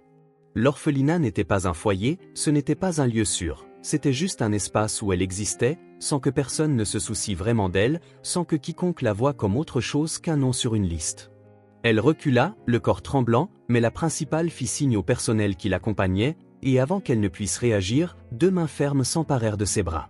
« Laissez-moi partir, je ne veux pas y retourner. » La voix de Sophie résonna dans le couloir, chargée de panique, mais personne ne vint à son secours. Sophie et Michael étaient occupés, personne ne l'entendit, personne ne sembla vouloir l'arrêter. La principale secoua la tête, comme si elle se contentait de gérer une caprice d'enfant. « Ça ira, Emily, tu verras. » Emily lutta, tentant de se libérer, mais elle était faible, encore en convalescence après des jours de faim et d'épuisement. Le personnel la traîna hors de la pièce, ses petits ongles s'enfonçant dans leurs bras, essayant de se défaire, son regard frénétique cherchant un visage familier, un signe que quelqu'un viendrait la sauver, mais l'hôpital paraissait distant, froid et indifférent. En passant devant le bureau de la directrice, Emily vit Richard debout dans l'encadrement de la porte, observant la scène, impassible. Il ne dit rien, se contenta de rester là, regardant la façon dont il l'emmenait. La fillette le fixa, en colère et désespoir, les larmes coulant sur son visage. « Tu savais que je ne voulais pas partir, tu as laissé faire cela, » murmura-t-elle. Mais Richard ne répondit pas, il resta là, immobile, tandis que les portes de l'hôpital se refermaient derrière elle. Il ne comprenait pas pourquoi cela le dérangeait autant. Après tout, il avait fait ce qu'il fallait, n'est-ce pas? Sophie finit de désinfecter ses mains et poussa un long soupir en retirant ses gants jetables. L'urgence avait été stabilisée, le patient était sous contrôle, pour la première fois de ce chaotique matin, elle pouvait respirer sans la pression écrasante de l'urgence. Son esprit, cependant, n'était pas focalisé sur le cas auquel elle venait de s'occuper. Dès qu'elle quitta la chambre d'Emily, elle ressentit une agitation inexplicable. C'était irrationnel, mais quelque chose lui disait qu'elle devait revenir vérifier si la fillette allait bien. Peut-être était-ce juste de la paranoïa, peut-être était-ce simplement cet instinct protecteur qu'elle avait développé envers Émilie, mais elle devait le voir de ses propres yeux. Je lui avais dit que je ne retournerais pas, je lui avais promis de la protéger, je dois m'assurer qu'elle est toujours là, pensa-t-elle. D'un pas précipité, Sophie se précipita dans le couloir, esquivant médecins et infirmières encore en circulation dans l'hôpital. Lorsqu'elle arriva enfin à la chambre, elle s'arrêta à la porte et fronça les sourcils en voyant le lit vide. Son cœur s'emballa un peu, mais elle ne paniqua pas immédiatement. Émilie avait déjà fui la pièce une fois auparavant, ce jour-là, Sophie l'avait trouvée en train de prendre un café avec Michael. Peut-être était-ce cela, peut-être que la fillette était simplement allée à la cafétéria de nouveau. D'accord, elle doit être avec Michael. Sans paniquer, elle quitta la chambre et se dirigea vers le bureau de Michael, marchant un peu plus vite qu'elle ne voulait l'admettre. En ouvrant la porte, elle trouva le médecin en train d'organiser quelques papiers sur le bureau. Il leva les yeux et esquissa un léger sourire, mais son expression changea en remarquant l'anxiété sur le visage de l'infirmière. « Tout va bien, Sophie ?» Sophie regarda autour de la pièce, constatant l'absence d'Émilie. Où est-elle? Est-elle venue ici? Le regard de Michael se concentra davantage et il comprit immédiatement que quelque chose n'allait pas. Il ferma le dossier de documents et se leva, fronçant les sourcils. Elle n'est pas venue ici. L'as-tu cherchée ailleurs? Sophie ressentit l'étrangeté. Elle n'est pas dans sa chambre, je pensais qu'elle était avec toi. L'inquiétude s'installa immédiatement. Michael attrapa sa blouse et l'accompagna hors du bureau. Tous deux se mirent à fouiller l'hôpital, passant par la cafétéria, la réception, les couloirs principaux. Chaque pas sans trouver Émilie intensifiait l'agitation intérieure de Sophie. Cette fois, il ne semblait pas que la fillette avait simplement pris la fuite temporairement. Quelque chose n'allait vraiment pas.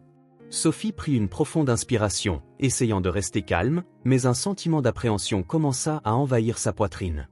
Ce n'est pas normal. La dernière fois, elle s'était cachée, mais maintenant, pourquoi ne pouvons-nous pas la trouver? Au détour d'un couloir menant à l'aile administrative, ils aperçurent Richard sortant de son bureau. Il ajustait les poignets de sa chemise, comme s'il venait de terminer une affaire importante. Sophie et Michael s'approchèrent rapidement, et elle ne perdit pas de temps. « Richard, as-tu vu Émilie? Nous ne la trouvons pas. » La directrice les regarda un instant avant de laisser échapper un soupir bas et répondit d'un ton presque cérémonieux. « Émilie est partie. » Sophie cligna des yeux, incapable d'assimiler ces mots pendant une seconde, son esprit refusant d'accepter ce qu'elle venait d'entendre. Michael croisa les bras, la voix légèrement tendue. « Qu'est-ce que tu veux dire par elle est partie ?» Richard garda son expression impassible. « J'ai appelé l'orphelinat, ils sont venus la chercher. Elle est déjà hors de l'hôpital. » Un silence lourd s'ensuivit.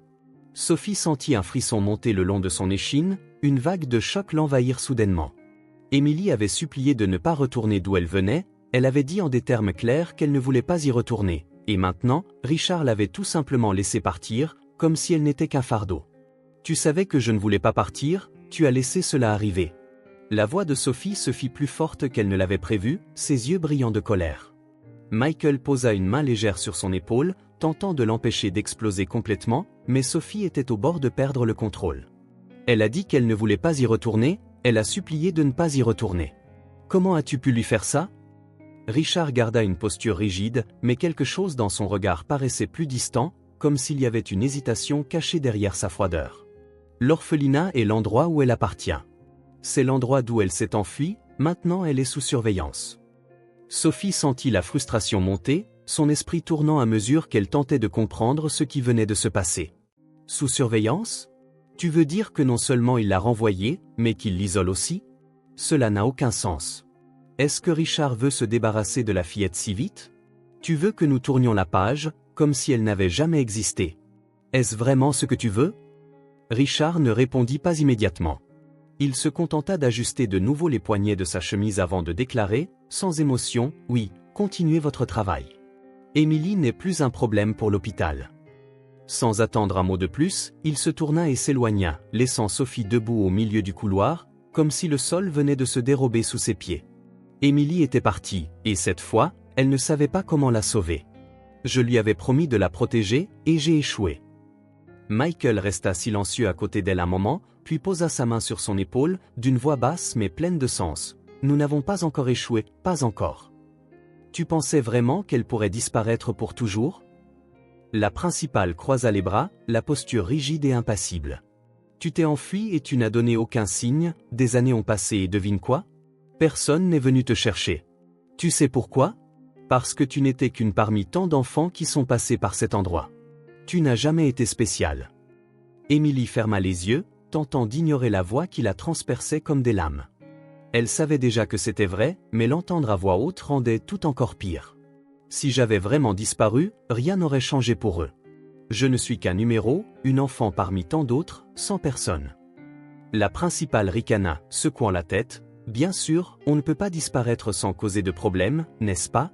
Tu devais réapparaître au pire moment possible, perturber la vie des autres, comme si fuir sans laisser de traces ne suffisait pas. Tu t'es retrouvé à l'hôpital dans une situation qui nous oblige à nous occuper de toi à nouveau. Émilie serra les doigts dans le tissu de son pantalon sale, sentant ses ongles courts s'enfoncer dans la peau.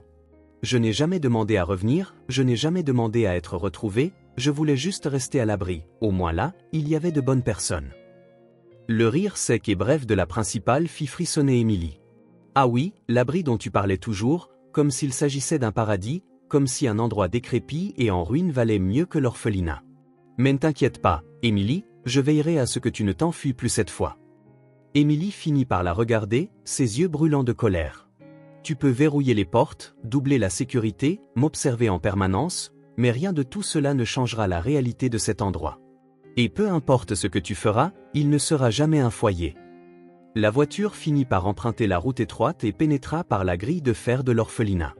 Le bruit du verrou se refermant derrière eux résonna tel un avertissement définitif. Émilie avala difficilement. C'était étrange, même après tout ce temps, cet endroit semblait exactement tel qu'elle s'en souvenait. Le bâtiment était grand mais ancien, avec des murs qui s'écaillaient et des fenêtres grillagées. La sécurité avait été renforcée depuis sa fuite, et désormais, des caméras étaient positionnées dans les angles, surveillant chaque entrée et sortie. Plus aucune fuite, plus aucune liberté. Si je ne peux pas en sortir, c'est la fin. Je disparaîtrai à nouveau, comme avant.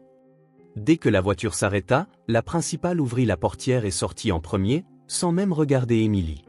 2 membres du personnel apparurent à l'entrée et attendirent qu'elle sorte du véhicule. Émilie hésita un instant, sentant le poids de l'instant l'écraser, puis, avec un lourd soupir, elle descendit de la voiture. Dès qu'elle posa le pied au sol, elle sentit de nouveau l'atmosphère froide et disciplinée de l'orphelinat l'envelopper. C'était comme si la structure même du bâtiment aspirait tout reste de chaleur humaine. Les enfants à l'extérieur travaillaient en silence. Certains nettoyaient les couloirs, d'autres organisaient les stocks de nourriture et de vêtements. Il n'y avait ni rire, ni jeu, tout se faisait en un rythme rigide, chacun sachant exactement ce qu'il devait faire, comme s'ils étaient les rouages d'une horloge mécanique. Émilie regarda autour d'elle, cherchant un visage familier, mais personne ne la reconnut ou n'en eut la peine. Les enfants continuèrent leur corvée, les yeux baissés, sans la moindre curiosité quant à son retour. Cela faisait mal, d'une manière qu'elle ne pouvait expliquer. L'orphelinat n'était pas une prison, mais ce n'était pas non plus un foyer. C'était un lieu où l'on existait, où les règles étaient suivies sans question, où personne ne recevait d'affection ou de paroles aimables. C'est pourquoi j'ai fui, non pas parce que c'était cruel ou parce qu'il nous faisait du mal, mais parce qu'ici, personne ne se soucie de toi, et cela fait plus mal que n'importe quelle punition. La directrice marcha devant elle, lui faisant signe de la suivre. Elles traversèrent des couloirs étroits où les portes des chambres s'alignaient toutes de manière identique, des chambres partagées où personne n'avait son propre espace, où chaque lit n'était qu'une pièce d'un système organisé pour accueillir autant d'enfants que possible sans créer de lien entre eux. Lorsqu'elles atteignirent la porte de l'un des bureaux, la directrice se tourna vers Émilie et indiqua l'intérieur. « Tu resteras ici pour l'instant.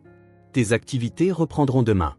Et sache que tout comportement rebelle sera sanctionné. » Émilie serra la mâchoire pour retenir l'envie de crier. Tout cela était faux, et elle savait que si elle restait assez longtemps, elle finirait par s'évanouir à nouveau. Son regard se fixa longuement sur la principale, la colère brûlant en elle. « Vous pouvez m'obliger à rester ici, mais vous ne pourrez pas m'empêcher d'oublier ce que c'est que d'être libre. Je ne suis pas un rouage de cette machine, je ne suis pas l'un de vos enfants sans nom, et je vais encore m'en sortir. » Michael remarqua le changement en elle. Il l'observa dans les couloirs, remarqua la manière dont elle hésitait avant d'entrer dans les chambres, comme si sa posture était plus tendue que d'habitude. Même lors des quelques instants qu'ils partageaient pour un café, Sophie paraissait distante, perdue dans ses pensées. C'est durant une de ses pauses en fin de service qu'il décida d'agir. « Tu as besoin de respirer un peu. Ce soir, je t'emmène dîner, pas de discussion. » Sophie cligna des yeux, surprise, mais finit par sourire en signe d'assentiment. « Je crois que tu as raison. Je dois vraiment laisser tomber tout cela, mais j'ai l'impression d'avoir échoué avec elle. » Plus tard, lorsque le soleil s'était couché et que les lumières de la ville scintillaient dans les rues, Sophie arriva au restaurant où Michael l'attendait. Il avait choisi un lieu tranquille, sans le vacarme des restaurants bondés. L'odeur de la nourriture fraîche et l'atmosphère chaleureuse furent un soulagement immédiat pour elle. Dès qu'elle s'assit, elle se sentit plus détendue qu'elle ne l'avait été depuis des jours. Michael sourit en la voyant prendre une profonde inspiration. « Je crois que c'est un progrès, au moins tu n'as pas l'air de vouloir fuir. » Sophie laissa échapper un rire léger, secouant la tête. « J'en avais besoin. J'ai besoin de me rappeler que le monde ne s'arrête pas à cause de tout ce qui s'est passé. » C'est alors que la conversation prit un ton plus sérieux. Sophie évoqua Richard et sa décision de renvoyer Emily sans hésiter. « Je ne comprends toujours pas comment il a pu faire ça. Je veux dire, il n'a montré aucune émotion, il a juste signé les papiers, et c'était tout. » Michael se pencha en arrière, pensif. Peut-être qu'il ne l'a pas fait par pure froideur. J'ai entendu des rumeurs à propos de son passé, rien d'officiel, mais... Sophie fronça les sourcils, intriguée. Quel genre de rumeurs? Michael choisit soigneusement ses mots. On dit que Richard avait un enfant, un fils ou une fille, on n'est jamais vraiment sûr. Mais l'enfant a disparu il y a de nombreuses années. Après cela, il ne fut plus jamais le même. Certains disent qu'il a été enlevé, d'autres pensent que l'enfant s'est enfui. Mais tout le monde s'accorde sur le fait qu'il a complètement changé après cela, ne montrant plus d'émotion, considérant toute implication avec des enfants comme une erreur. Peut-être est-ce pour cela qu'il a agi ainsi avec Emily. Sophie resta silencieuse un long moment, digérant l'information. Si c'était vrai, cela expliquerait beaucoup de choses. Peut-être évitait-il de s'attacher pour ne pas souffrir à nouveau, mais cela ne justifiait pas ce qu'il avait fait, renvoyant Emily sans y réfléchir. Elle prit une profonde inspiration et regarda Michael, sa décision déjà prise. « Je vais lui rendre visite demain. Je ne peux pas la laisser seule dans cet endroit. Je dois voir comment elle va. » Michael ne sembla pas surpris. En fait, il esquissa un léger sourire, comme s'il s'était déjà douté que Sophie ne pourrait pas simplement passer à autre chose. « Je m'en doutais, mais fais attention. Si la principale est aussi stricte qu'elle le paraît, elle ne te facilitera pas l'accès. » Sophie hocha la tête en accord. « Peu importe, je dois essayer. Je lui ai promis de l'aider et je ne l'abandonnerai pas aussi facilement. » Ils continuèrent à parler d'autres sujets, tentant d'alléger le poids de la situation. Michael partagea un vieux rêve de voyager à travers le monde avant de décider de devenir médecin, et Sophie révéla qu'elle avait toujours voulu avoir des enfants, mais, en raison de problèmes de santé, elle savait que cela ne serait jamais possible. Pendant un moment, la réalité s'effaça, et tous deux partagèrent des fragments de leur vie, forgeant une connexion plus profonde que jamais auparavant. Lorsque la soirée se termina et que Sophie quitta le restaurant, elle sentit en elle un changement. Ce n'était pas seulement le besoin d'aider Emily, c'était quelque chose de plus grand, comme si, pour la première fois depuis longtemps, elle trouvait un véritable but. Peu importe l'incertitude de l'avenir, elle savait qu'elle n'abandonnerait pas, demain elle affronterait la directrice de l'orphelinat et rien ne l'empêcherait de revoir Emily. Le jour se leva avec un ciel grisâtre reflétant exactement ce que ressentait Sophie. Depuis qu'elle avait décidé de rendre visite à Emily, elle ressentait un poids sur sa poitrine, une agitation qui l'empêchait de penser à autre chose. Elle se prépara rapidement sans avoir à se soucier du travail puisque son jour de repos était arrivé. Son cœur battait fort à l'approche de l'orphelinat, un grand bâtiment marqué par le temps, avec de hauts murs et des grilles en fer donnant l'impression d'entrer dans un lieu isolé du monde extérieur. Ça ne ressemble pas à une maison, ça ressemble à une prison, pensa Sophie en s'arrêtant devant l'entrée. Elle fut accueillie par la directrice de l'orphelinat, une femme à la posture rigide qui, à sa grande surprise, se comportait de manière très normale et même avec gentillesse.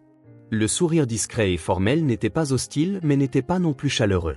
« Comment puis-je vous aider? Vous êtes une proche de la petite ?» Sophie remarqua le regard évaluateur de la femme qui essayait clairement de comprendre ce qu'une infirmière d'hôpital faisait là. « Non, je ne suis pas de la famille, mais j'aimerais la voir. Je pense qu'elle se sentirait mieux d'avoir quelqu'un de familier auprès d'elle. » La directrice sembla d'abord sur le point de refuser la demande, mais avant qu'elle ne puisse parler, une voix joyeuse interrompit la conversation.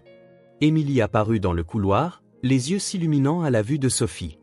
Elle se précipita vers l'infirmière et l'enlaça fermement, comme si ce geste était le seul lien la maintenant ancrée à quelque chose de sûr. La directrice hésita un instant, mais compte tenu du bonheur évident de la fillette, elle finit par leur permettre de parler. « D'accord, vous pouvez passer du temps ensemble, mais pas de conversation susceptible de poser problème. Nous avons des règles ici. » Sophie hocha la tête mais se sentit mal à l'aise avec ces mots. « Problème ? Qu'est-ce qui est exactement considéré comme un problème ici ?» Alors qu'elle traversait l'orphelinat, Sophie observa attentivement l'environnement. L'endroit était propre et organisé, mais il y régnait une atmosphère étrange, presque mécanique. Les enfants suivaient une routine stricte, exécutant des tâches sans remettre en question, sans montrer d'émotion. Il n'y avait ni jeu, ni rire, ni aucune forme d'affection entre eux. Émilie remarqua l'expression de Sophie et soupira. « Tu vois, ce n'est pas un endroit pour les enfants, c'est un lieu où l'on survit. » L'infirmière ressentit une oppression dans sa poitrine à ces mots. « Ce n'est pas normal, les enfants devraient se sentir aimés, protégés. Je ne peux pas simplement accepter cela et faire comme si tout allait bien. » Émilie l'emmena dans un coin de la cour où elle pouvait parler sans être entendue. « Je déteste être ici. Depuis que je me suis échappée, j'avais juré de ne jamais revenir, mais maintenant je suis de nouveau prisonnière, et ils vont s'assurer que je ne m'en aille pas. » Sophie regarda dans les yeux de la fillette et y vit la peur et la douleur. « Je te promets que je ferai tout ce que je peux pour t'aider, mais je dois trouver comment faire. Je ne peux pas simplement t'arracher d'ici sans plan. » Émilie serra sa main fermement. « S'il te plaît, n'abandonne pas pour moi. Tu es la seule qui se soucie de moi. » La conversation continua jusqu'à ce qu'Émilie fasse soudain un commentaire qui surprit complètement Sophie. « Cet homme de l'hôpital, Richard, c'est un monstre. Il ne devrait être responsable de rien, encore moins d'un hôpital. » Sophie cligna des yeux, confuse. « Qu'est-ce que tu veux dire par là ? Je sais qu'il a été cruel de te renvoyer, mais l'appeler monstre. » Émilie secoua la tête, frustrée. « Ce n'est pas seulement à cause de ça.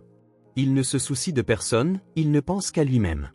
Des gens comme lui ne méritent pas de détenir le pouvoir. » Sophie resta silencieuse quelques instants, analysant les paroles de la fillette. Sa haine était intense, bien plus qu'un simple ressentiment pour ce qu'il avait fait. Il y avait quelque chose de plus, quelque chose qu'elle ne comprenait toujours pas. « Je sais qu'il t'a traité injustement, mais parfois les gens agissent pour des raisons que nous ne comprenons pas. J'ai découvert qu'il avait un fils qui a disparu il y a longtemps, peut-être cela a-t-il changé sa façon d'agir. » Émilie croisa les bras, affichant un air de dédain. « Alors, il a perdu quelqu'un et il se décharge sur les autres ? Cela n'excuse rien, il n'a pas de cœur. » Sophie ne savait que répondre. Elle-même ne pouvait pardonner à Richard ce qu'il avait fait, mais maintenant elle réalisait qu'Émilie le voyait comme bien pire. Il y avait de la colère réelle, pas seulement de la frustration. « Je ne pense pas que personne ne devienne ainsi de nulle part. Il a peut-être des raisons que nous ignorons. Cela ne veut pas dire que ce qu'il a fait est acceptable, mais peut-être n'est-il pas aussi cruel que tu le penses. » Émilie détourna le regard, visiblement mal à l'aise. « Il ne changera jamais. Des gens comme lui ne changent jamais. » La conversation laissa Sophie intriguée. Il était évident qu'Émilie nourrissait une rancœur profonde envers Richard, et cela ne semblait pas être seulement à cause de la décision de la renvoyer à l'orphelinat, mais l'infirmière ne voulut pas insister davantage à ce moment-là. « Concentrons-nous sur ce qui compte vraiment maintenant, trouver un moyen de te sortir d'ici. Je ne sais pas encore comment, mais je trouverai une solution. » Émilie esquissa un faible sourire, sincère. « Juste de savoir que tu ne m'as pas oublié me redonne un peu d'espoir. » Le temps passa rapidement et bientôt la directrice annonça que la visite touchait à sa fin. Sophie regarda Émilie, ressentant une pointe de culpabilité de devoir la laisser là. « Je reviendrai bientôt, je te le promets. » Émilie lui serra la main un moment avant de la lâcher. « J'espère que tu reviendras, mais ne tarde pas trop. Je ne sais pas combien de temps encore je pourrai supporter tout ça ici. » Sophie quitta l'orphelinat le cœur lourd. De nombreuses questions restaient sans réponse, mais une chose était certaine. Elle ne laisserait pas Émilie derrière elle, pas maintenant, pas après tout ce qu'elle avait vu. La maison de Sophie était calme, mais son esprit fourmillait de pensées qui ne voulaient pas la laisser en paix depuis son retour de l'orphelinat. Tout ce à quoi elle pouvait penser, c'était Émilie, le regard de la fillette implorant de l'aide, sa façon de s'accrocher à sa présence comme si c'était la seule chose sûre dans sa vie. Sophie soupira en arpentant le salon, les bras croisés, sentant le poids de cette situation. Et si je pouvais faire plus pour elle? Pas seulement la visiter, mais vraiment la sortir de là? Elle s'assit sur le canapé, fixant son téléphone. L'idée de l'adoption commença comme un murmure dans son esprit, mais semblait désormais être une véritable possibilité. Elle passa la nuit à réfléchir, pesant le pour et le contre. Elle savait que ce ne serait pas facile, qu'elle devrait affronter des obstacles juridiques pour lesquels elle n'était peut-être pas prête. Mais en même temps, elle sentait que c'était la seule véritable solution. Je sais que je ne peux pas remplacer sa famille, mais je peux lui offrir une vraie maison, un endroit où elle ne se sentira plus jamais effrayée ou seule. L'idée grandissait en elle, devenant de plus en plus claire, mais Sophie savait qu'elle devait en parler à quelqu'un avant de prendre une décision définitive. Et qui de mieux que Michael? Le lendemain matin, en organisant sa journée, elle reçut un message du médecin qui la conviait à déjeuner. Sophie esquissa un léger sourire. C'était déjà la 3e fois cette semaine qu'il l'invitait à manger, et elle commençait à se rendre compte que ces rencontres devenaient de plus en plus fréquentes. Il planifie plus de rendez-vous avec moi que d'habitude, se disait-elle. Est-ce qu'il commence à le réaliser? Alors qu'elle se préparait à partir, malgré toute la confusion dans son esprit, elle ressentait une chaleur réconfortante dans sa poitrine en sachant qu'elle aurait quelqu'un avec qui parler. Le restaurant choisi était un petit bistrot discret avec une atmosphère cosy, à l'écart du chaos de l'hôpital. À son arrivée, Michael était déjà là, attendant avec un sourire accueillant. « Tu avais l'air d'avoir besoin d'une pause, alors j'ai pensé qu'un bon déjeuner te ferait du bien. » Sophie s'assit et soupira, se relaxant pour la première fois de la journée. « Tu lis dans mes pensées. Je crois que j'ai besoin de quelqu'un pour mettre de l'ordre dans ce tourbillon de pensées. » Pendant qu'ils passaient leur commande et commençaient à manger, la conversation s'écoula naturellement. Ils parlèrent de l'hôpital, des défis du métier, des patients compliqués, mais bientôt le sujet revint à Emily. Sophie tripota sa serviette, hésitante, mais elle décida de ne plus garder cela pour elle. « J'ai beaucoup réfléchi, Michael, à propos d'Emily et de sa situation, et je pense savoir ce que je dois faire. » Michael haussa les sourcils, intéressé, attendant qu'elle continue. Sophie prit une profonde inspiration avant de lâcher la bombe. « Je veux l'adopter. Je veux la sortir de cet endroit et lui offrir une vraie vie. » Michael resta silencieux quelques secondes, absorbant l'information, puis se pencha légèrement en posant ses coudes sur la table. « Ça ne me surprend pas autant que tu le penses. Je savais que tu ne pourrais pas simplement l'abandonner. » Sophie laissa échapper un rire nerveux, ressentant un soulagement inattendu. « Alors tu ne penses pas que c'est de la folie? Je pense que c'est la chose la plus, Sophie, que tu puisses faire. » Michael observa Sophie un moment, son regard mêlant surprise et compréhension. Il savait que Sophie avait un cœur immense, mais adopter un enfant était une décision gigantesque. « Tu sais que ça ne va pas être facile, n'est-ce pas? » Il choisit soigneusement ses mots. « Je ne dis pas que tu ne peux pas le faire, mais tu dois être préparé à ce qui t'attend. » Sophie hocha la tête, joignant ses mains. « Je sais, mais je ne peux pas m'empêcher de penser à elle. Emily n'a personne. Elle mérite mieux que cet orphelinat froid et sans amour. Je sais que je peux lui offrir quelque chose de mieux. » Michael soupira, secouant légèrement la tête. Il connaissait assez bien Sophie pour savoir que lorsqu'elle se fixait un objectif, rien ne pouvait l'arrêter. Pourtant, il sentait le besoin de la prévenir. « As-tu pensé aux défis, aux procédures légales, à la bureaucratie et même à Emily elle-même? Et si elle ne voulait pas être adoptée, si elle n'avait pas assez confiance en toi? » Sophie détourna le regard un moment, se mordillant la lèvre. « J'y ai pensé, mais je sais aussi que si personne n'intervient, elle restera là, n'étant qu'un numéro, et je ne peux pas accepter cela. » Michael soupira de nouveau, cette fois avec une pointe de résignation dans la voix. Il connaissait le cœur de Sophie et savait qu'indépendamment de ce qu'il disait, elle avait déjà pris sa décision. « Tu n'es pas naïve, finalement. Tu restes la personne incroyable que tu as toujours été. Je veux juste que tu sois sûre d'être prête pour ça. » Sophie esquissa un léger sourire, sentant un poids se lever de ses épaules. « Je ne serai jamais 100% prête, mais je sais que je ne peux pas rester les bras croisés. Il faut que j'essaie. » Il l'observa quelques secondes, puis lui sourit en retour. « Alors je suis avec toi, quoi qu'il en coûte. Je te soutiendrai. » Sophie sentit une chaleur monter dans sa poitrine, un mélange de gratitude et de soulagement. Avoir Michael à ses côtés rendait tout un peu moins effrayant. Elle prit son verre d'eau et le leva légèrement. « Je pense que cela mérite un toast. » Michael rit en levant également son verre. « À un nouveau départ. » Sophie acquiesça, à une nouvelle chance pour Emily, et tous deux trinquèrent, conscients que, désormais, rien ne serait plus pareil. Pendant ce temps, de l'autre côté de la ville, les choses étaient différentes. Le directeur tenait le téléphone fermement, ses doigts appuyant sur l'appareil alors qu'il écoutait la directrice de l'orphelinat à l'autre bout du fil. Il prit une profonde inspiration avant de parler, gardant un ton contrôlé mais ferme. « Je pense qu'il est temps de reconsidérer la présence de la fillette dans votre orphelinat. L'infirmière se rapproche trop d'elle et cela commence à interférer avec la routine de l'hôpital. Cet engagement n'est pas sain. » À l'autre bout du fil, la directrice resta silencieuse un instant, réfléchissant à cette décision soudaine. « Docteur étrange, quand vous nous avez contactés pour la première fois, il me semblait que vous vouliez simplement la sortir de l'hôpital, et maintenant vous voulez la transférer de l'orphelinat ?» Le directeur se massait le front, irrité. « Nous ne sommes pas là pour discuter des intentions, mais pour trouver la meilleure solution. L'infirmière est émotionnellement impliquée, et ce n'est bon pour aucun d'eux. » La femme à l'autre bout hésita, mais finit par répondre d'un ton impersonnel. « Dans ce cas, je vais déposer la demande de transfert. » Le directeur relâcha lentement l'air, sentant un poids se lever de ses épaules. Il ne pouvait pas laisser ce lien se renforcer au point de menacer son contrôle de la situation. Pendant ce temps, Michael était dans son bureau, observant le clipoir des examens posés sur la table, mais son esprit vagabondait bien loin. Ces derniers jours, quelque chose en lui semblait se transformer, grandir dans des directions qu'il n'aurait pas imaginées. Il avait toujours aimé les enfants, avait toujours pensé qu'un jour il formerait une famille, mais la vie avait continué et il n'avait jamais eu le courage de franchir le pas.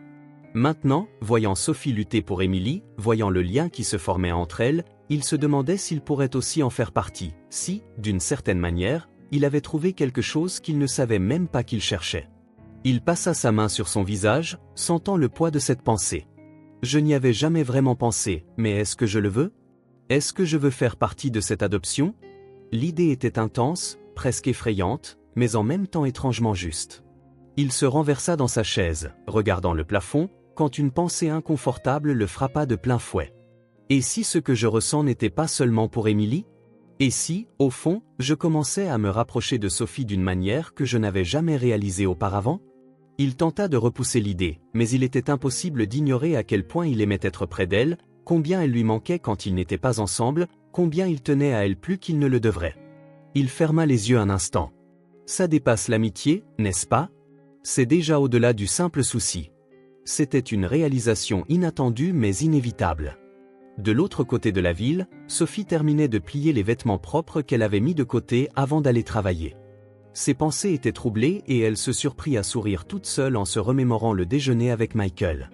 Il l'avait soutenue, il était avec elle dans tout cela, et il y avait quelque chose de réconfortant, quelque chose qui lui faisait sentir qu'elle n'était pas seule dans cette décision. Mais c'était plus que cela. Depuis qu'elle le rencontrait plus souvent, elle sentait quelque chose changer en elle, c'était subtil mais réel. La façon dont elle se sentait en sécurité avec lui, la façon dont elle aimait entendre sa voix, la manière dont elle cherchait sa présence sans même s'en rendre compte. Elle s'arrêta un instant, fixant le mur, comme si elle pouvait y voir son propre désarroi reflété. « Se pourrait-il que je l'aime ?» Elle laissa échapper un petit rire nerveux en passant sa main dans ses cheveux. « C'est ridicule, j'ai des choses bien plus importantes à gérer, comme l'adoption d'Emily, la bataille qu'il me faudra mener pour la sortir de cet endroit. » Mais au fond d'elle, elle ne pouvait pas ignorer la vérité qui commençait à se former. Michael comptait pour elle plus qu'un simple ami, plus qu'un collègue, et si elle était honnête avec elle-même, une partie d'elle voulait voir où cela pourrait mener. Mais avec tout ce qui se passait en même temps, elle ne savait pas si c'était le bon moment.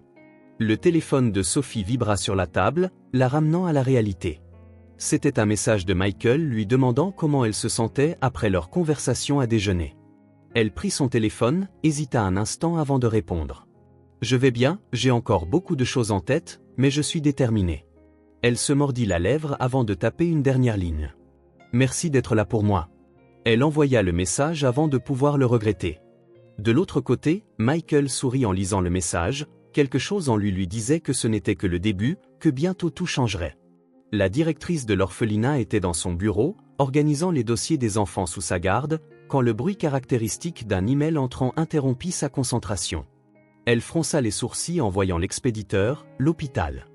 L'objet du message était direct et sans détour, approbation du transfert. En cliquant pour l'ouvrir, elle lut les informations d'un air froid.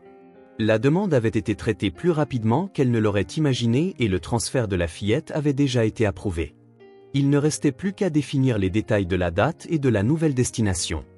La directrice croisa les bras, pensive. « Je ne m'attendais pas à ce que ce problème soit résolu si rapidement, mais si le directeur de l'hôpital y est pour quelque chose, je ne vois aucune raison de contester.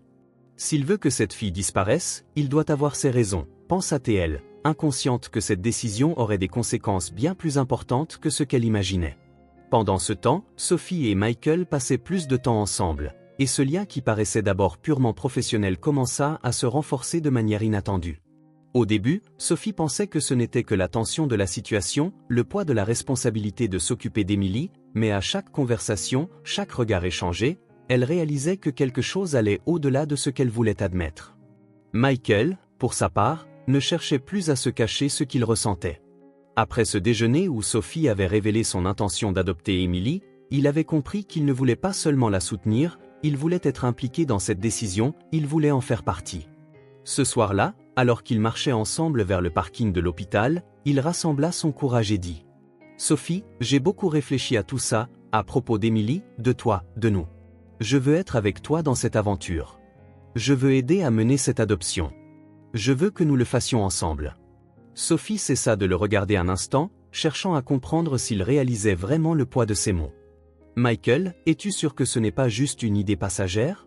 Adopter un enfant, ce n'est pas une décision qu'on prend sur un coup de tête, c'est une responsabilité pour la vie. » Il sourit, secouant la tête. « Je le sais, et peut-être est-ce la première fois de ma vie que je suis si sûr de quelque chose. J'ai toujours voulu avoir une famille, mais je n'aurais jamais imaginé que cela se passerait ainsi. Maintenant que c'est en train d'arriver, je ne veux pas l'ignorer. Je veux qu'Emily ait un foyer, et je veux construire cela avec toi. » Le cœur de Sophie se mit à battre la chamade, il était difficile de croire qu'elle entendait cela, qu'elle n'était pas seule dans ce désir. Elle prit une profonde inspiration avant de répondre. « Je n'aurais jamais cru que quelqu'un comprendrait cela comme moi, mais si tu es avec moi, alors peut-être que nous pouvons y arriver ensemble. » Dans les jours qui suivirent, ils commencèrent à organiser les documents, se renseignant sur les démarches nécessaires et planifiant comment sortir Emily de l'orphelinat. Pourtant, il y avait quelque chose qui ne quittait pas l'esprit de Sophie, la haine qu'Emily éprouvait envers la directrice. C'était quelque chose de profond, viscéral, qui semblait aller au-delà du simple fait qu'il l'avait renvoyée à l'orphelinat. Il y avait quelque chose de plus, quelque chose qu'Emily ne voulait ou ne pouvait exprimer.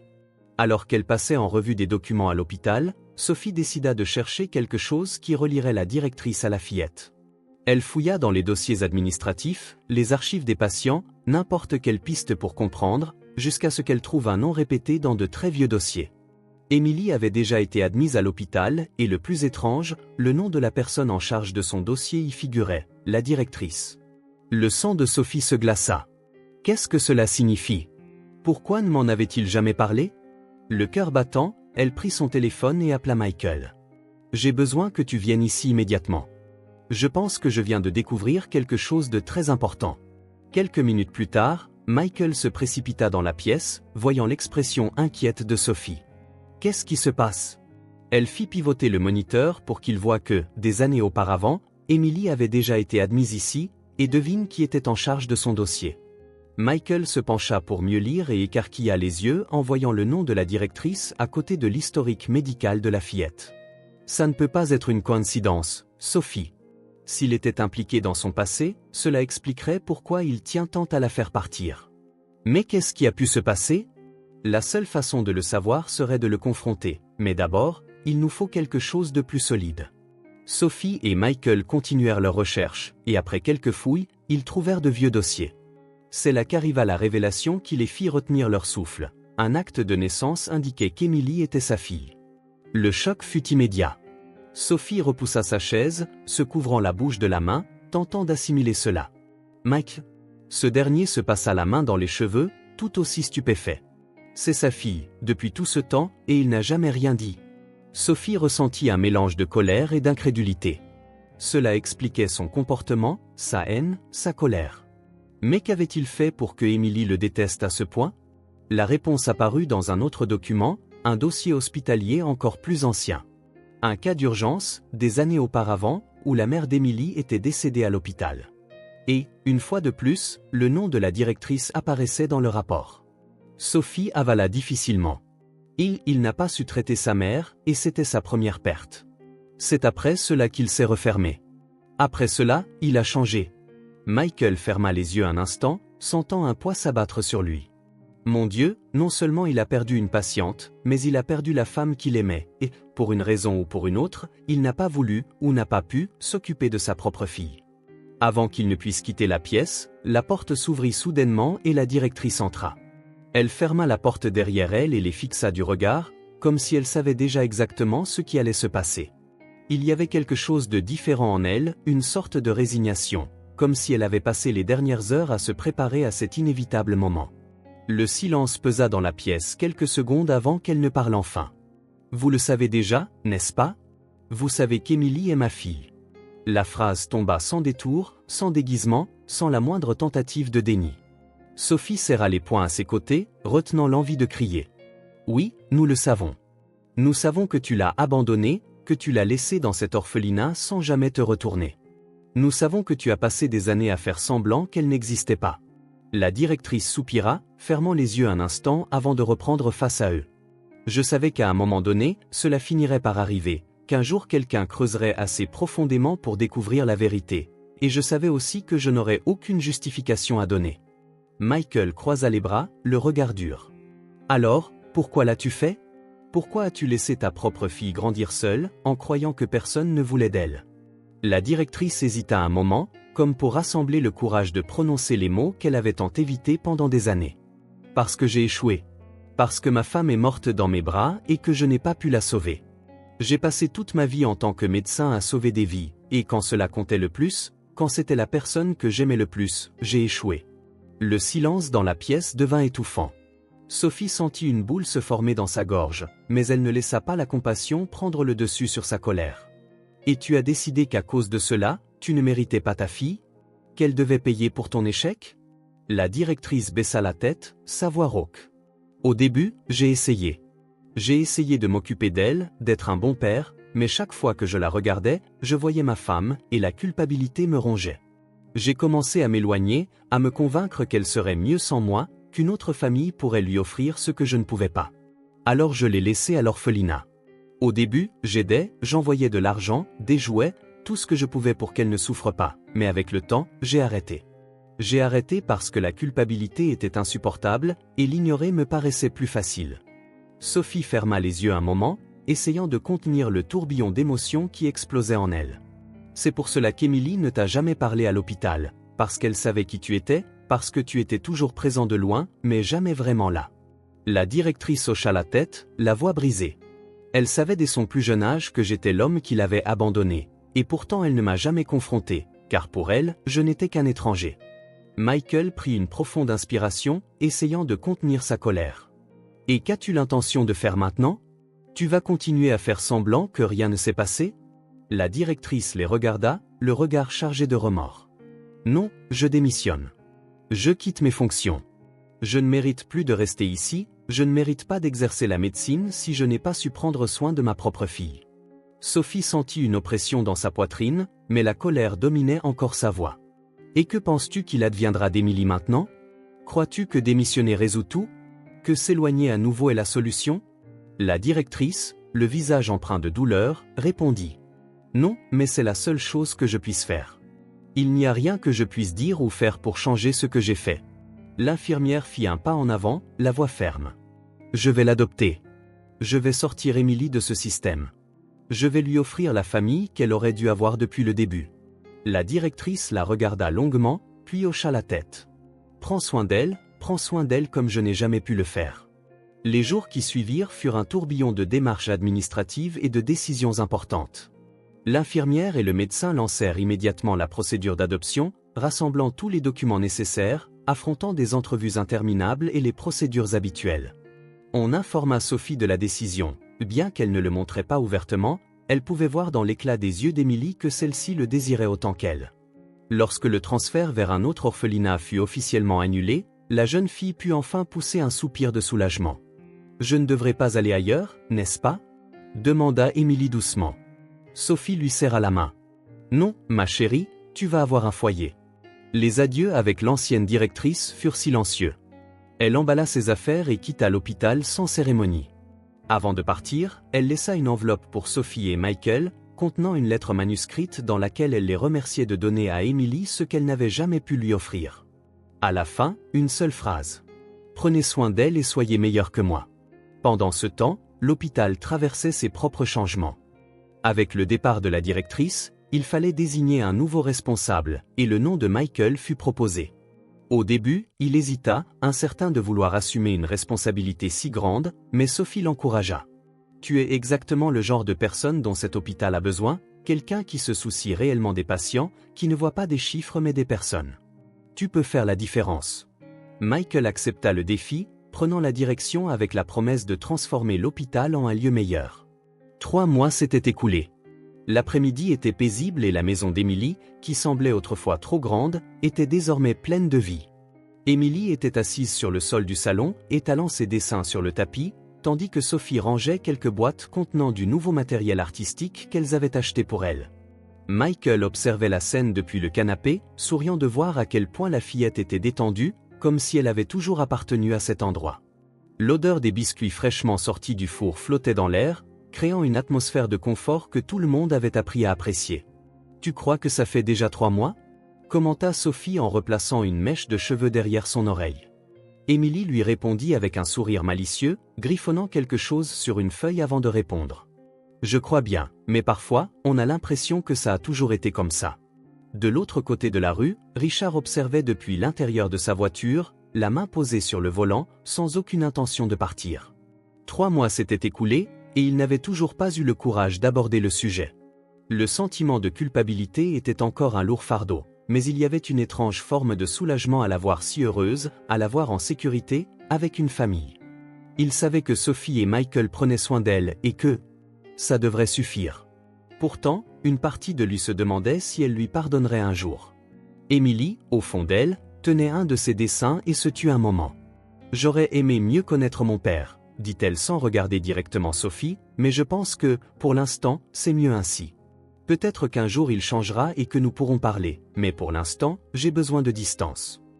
Sophie échangea un rapide regard avec Michael avant de s'agenouiller près d'Emily et de lui prendre la main. « Si ce jour arrive, nous serons à tes côtés, tu n'auras plus jamais à affronter quoi que ce soit seul. » Emily serra doucement la main de l'infirmière et hocha la tête, détournant son attention vers les dessins éparpillés autour d'elle. Michael s'éclaircit la gorge en essayant d'alléger l'ambiance et ramassa l'un des papiers. « Eh bien, au moins je vois que tu as hérité du talent artistique de quelqu'un. » Emily rit et arracha le dessin de sa main, feignant l'indignation, « Et je vois que tu n'as aucun talent pour les compliments. » Sophie rit et se leva en se dirigeant vers la cuisine. « Puisque nous sommes d'humeur ainsi, je pense qu'un film serait agréable. » « Qui choisit ?» Emily bondit du sol, excitée. « Je choisis, mais je te préviens, ce sera l'un de ces vieux films super longs. » Michael fit semblant d'être horrifié, se levant immédiatement. « Sophie, peux-tu empêcher cette tragédie ?» Sophie croisa les bras en souriant. « Je te promets que ce sera une maison où Emily pourra être heureuse. Si regarder un long film la rend heureuse, alors c'est ce que nous ferons. » Emily s'affala sur le canapé, victorieuse. « Ça veut dire que vous êtes tous les deux obligés de souffrir avec moi maintenant. » Michael poussa un soupir théâtral, attrapa une couverture et se jeta à côté d'elle. « Je savais déjà que l'adoption d'un enfant apporterait des défis, mais ceci est quelque chose pour lequel personne ne m'avait préparé. » Sophie rit en s'asseyant à côté d'eux. Dehors, Richard démarra le moteur de la voiture et partit sans un mot, sans faire de bruit. Il n'était pas encore prêt, mais, d'une manière ou d'une autre, il savait que ce ne serait pas la fin. À l'intérieur de la maison, l'écran de télévision illuminait le visage d'Emily, et son sourire était la preuve que, pour la première fois de sa vie, elle était à sa place.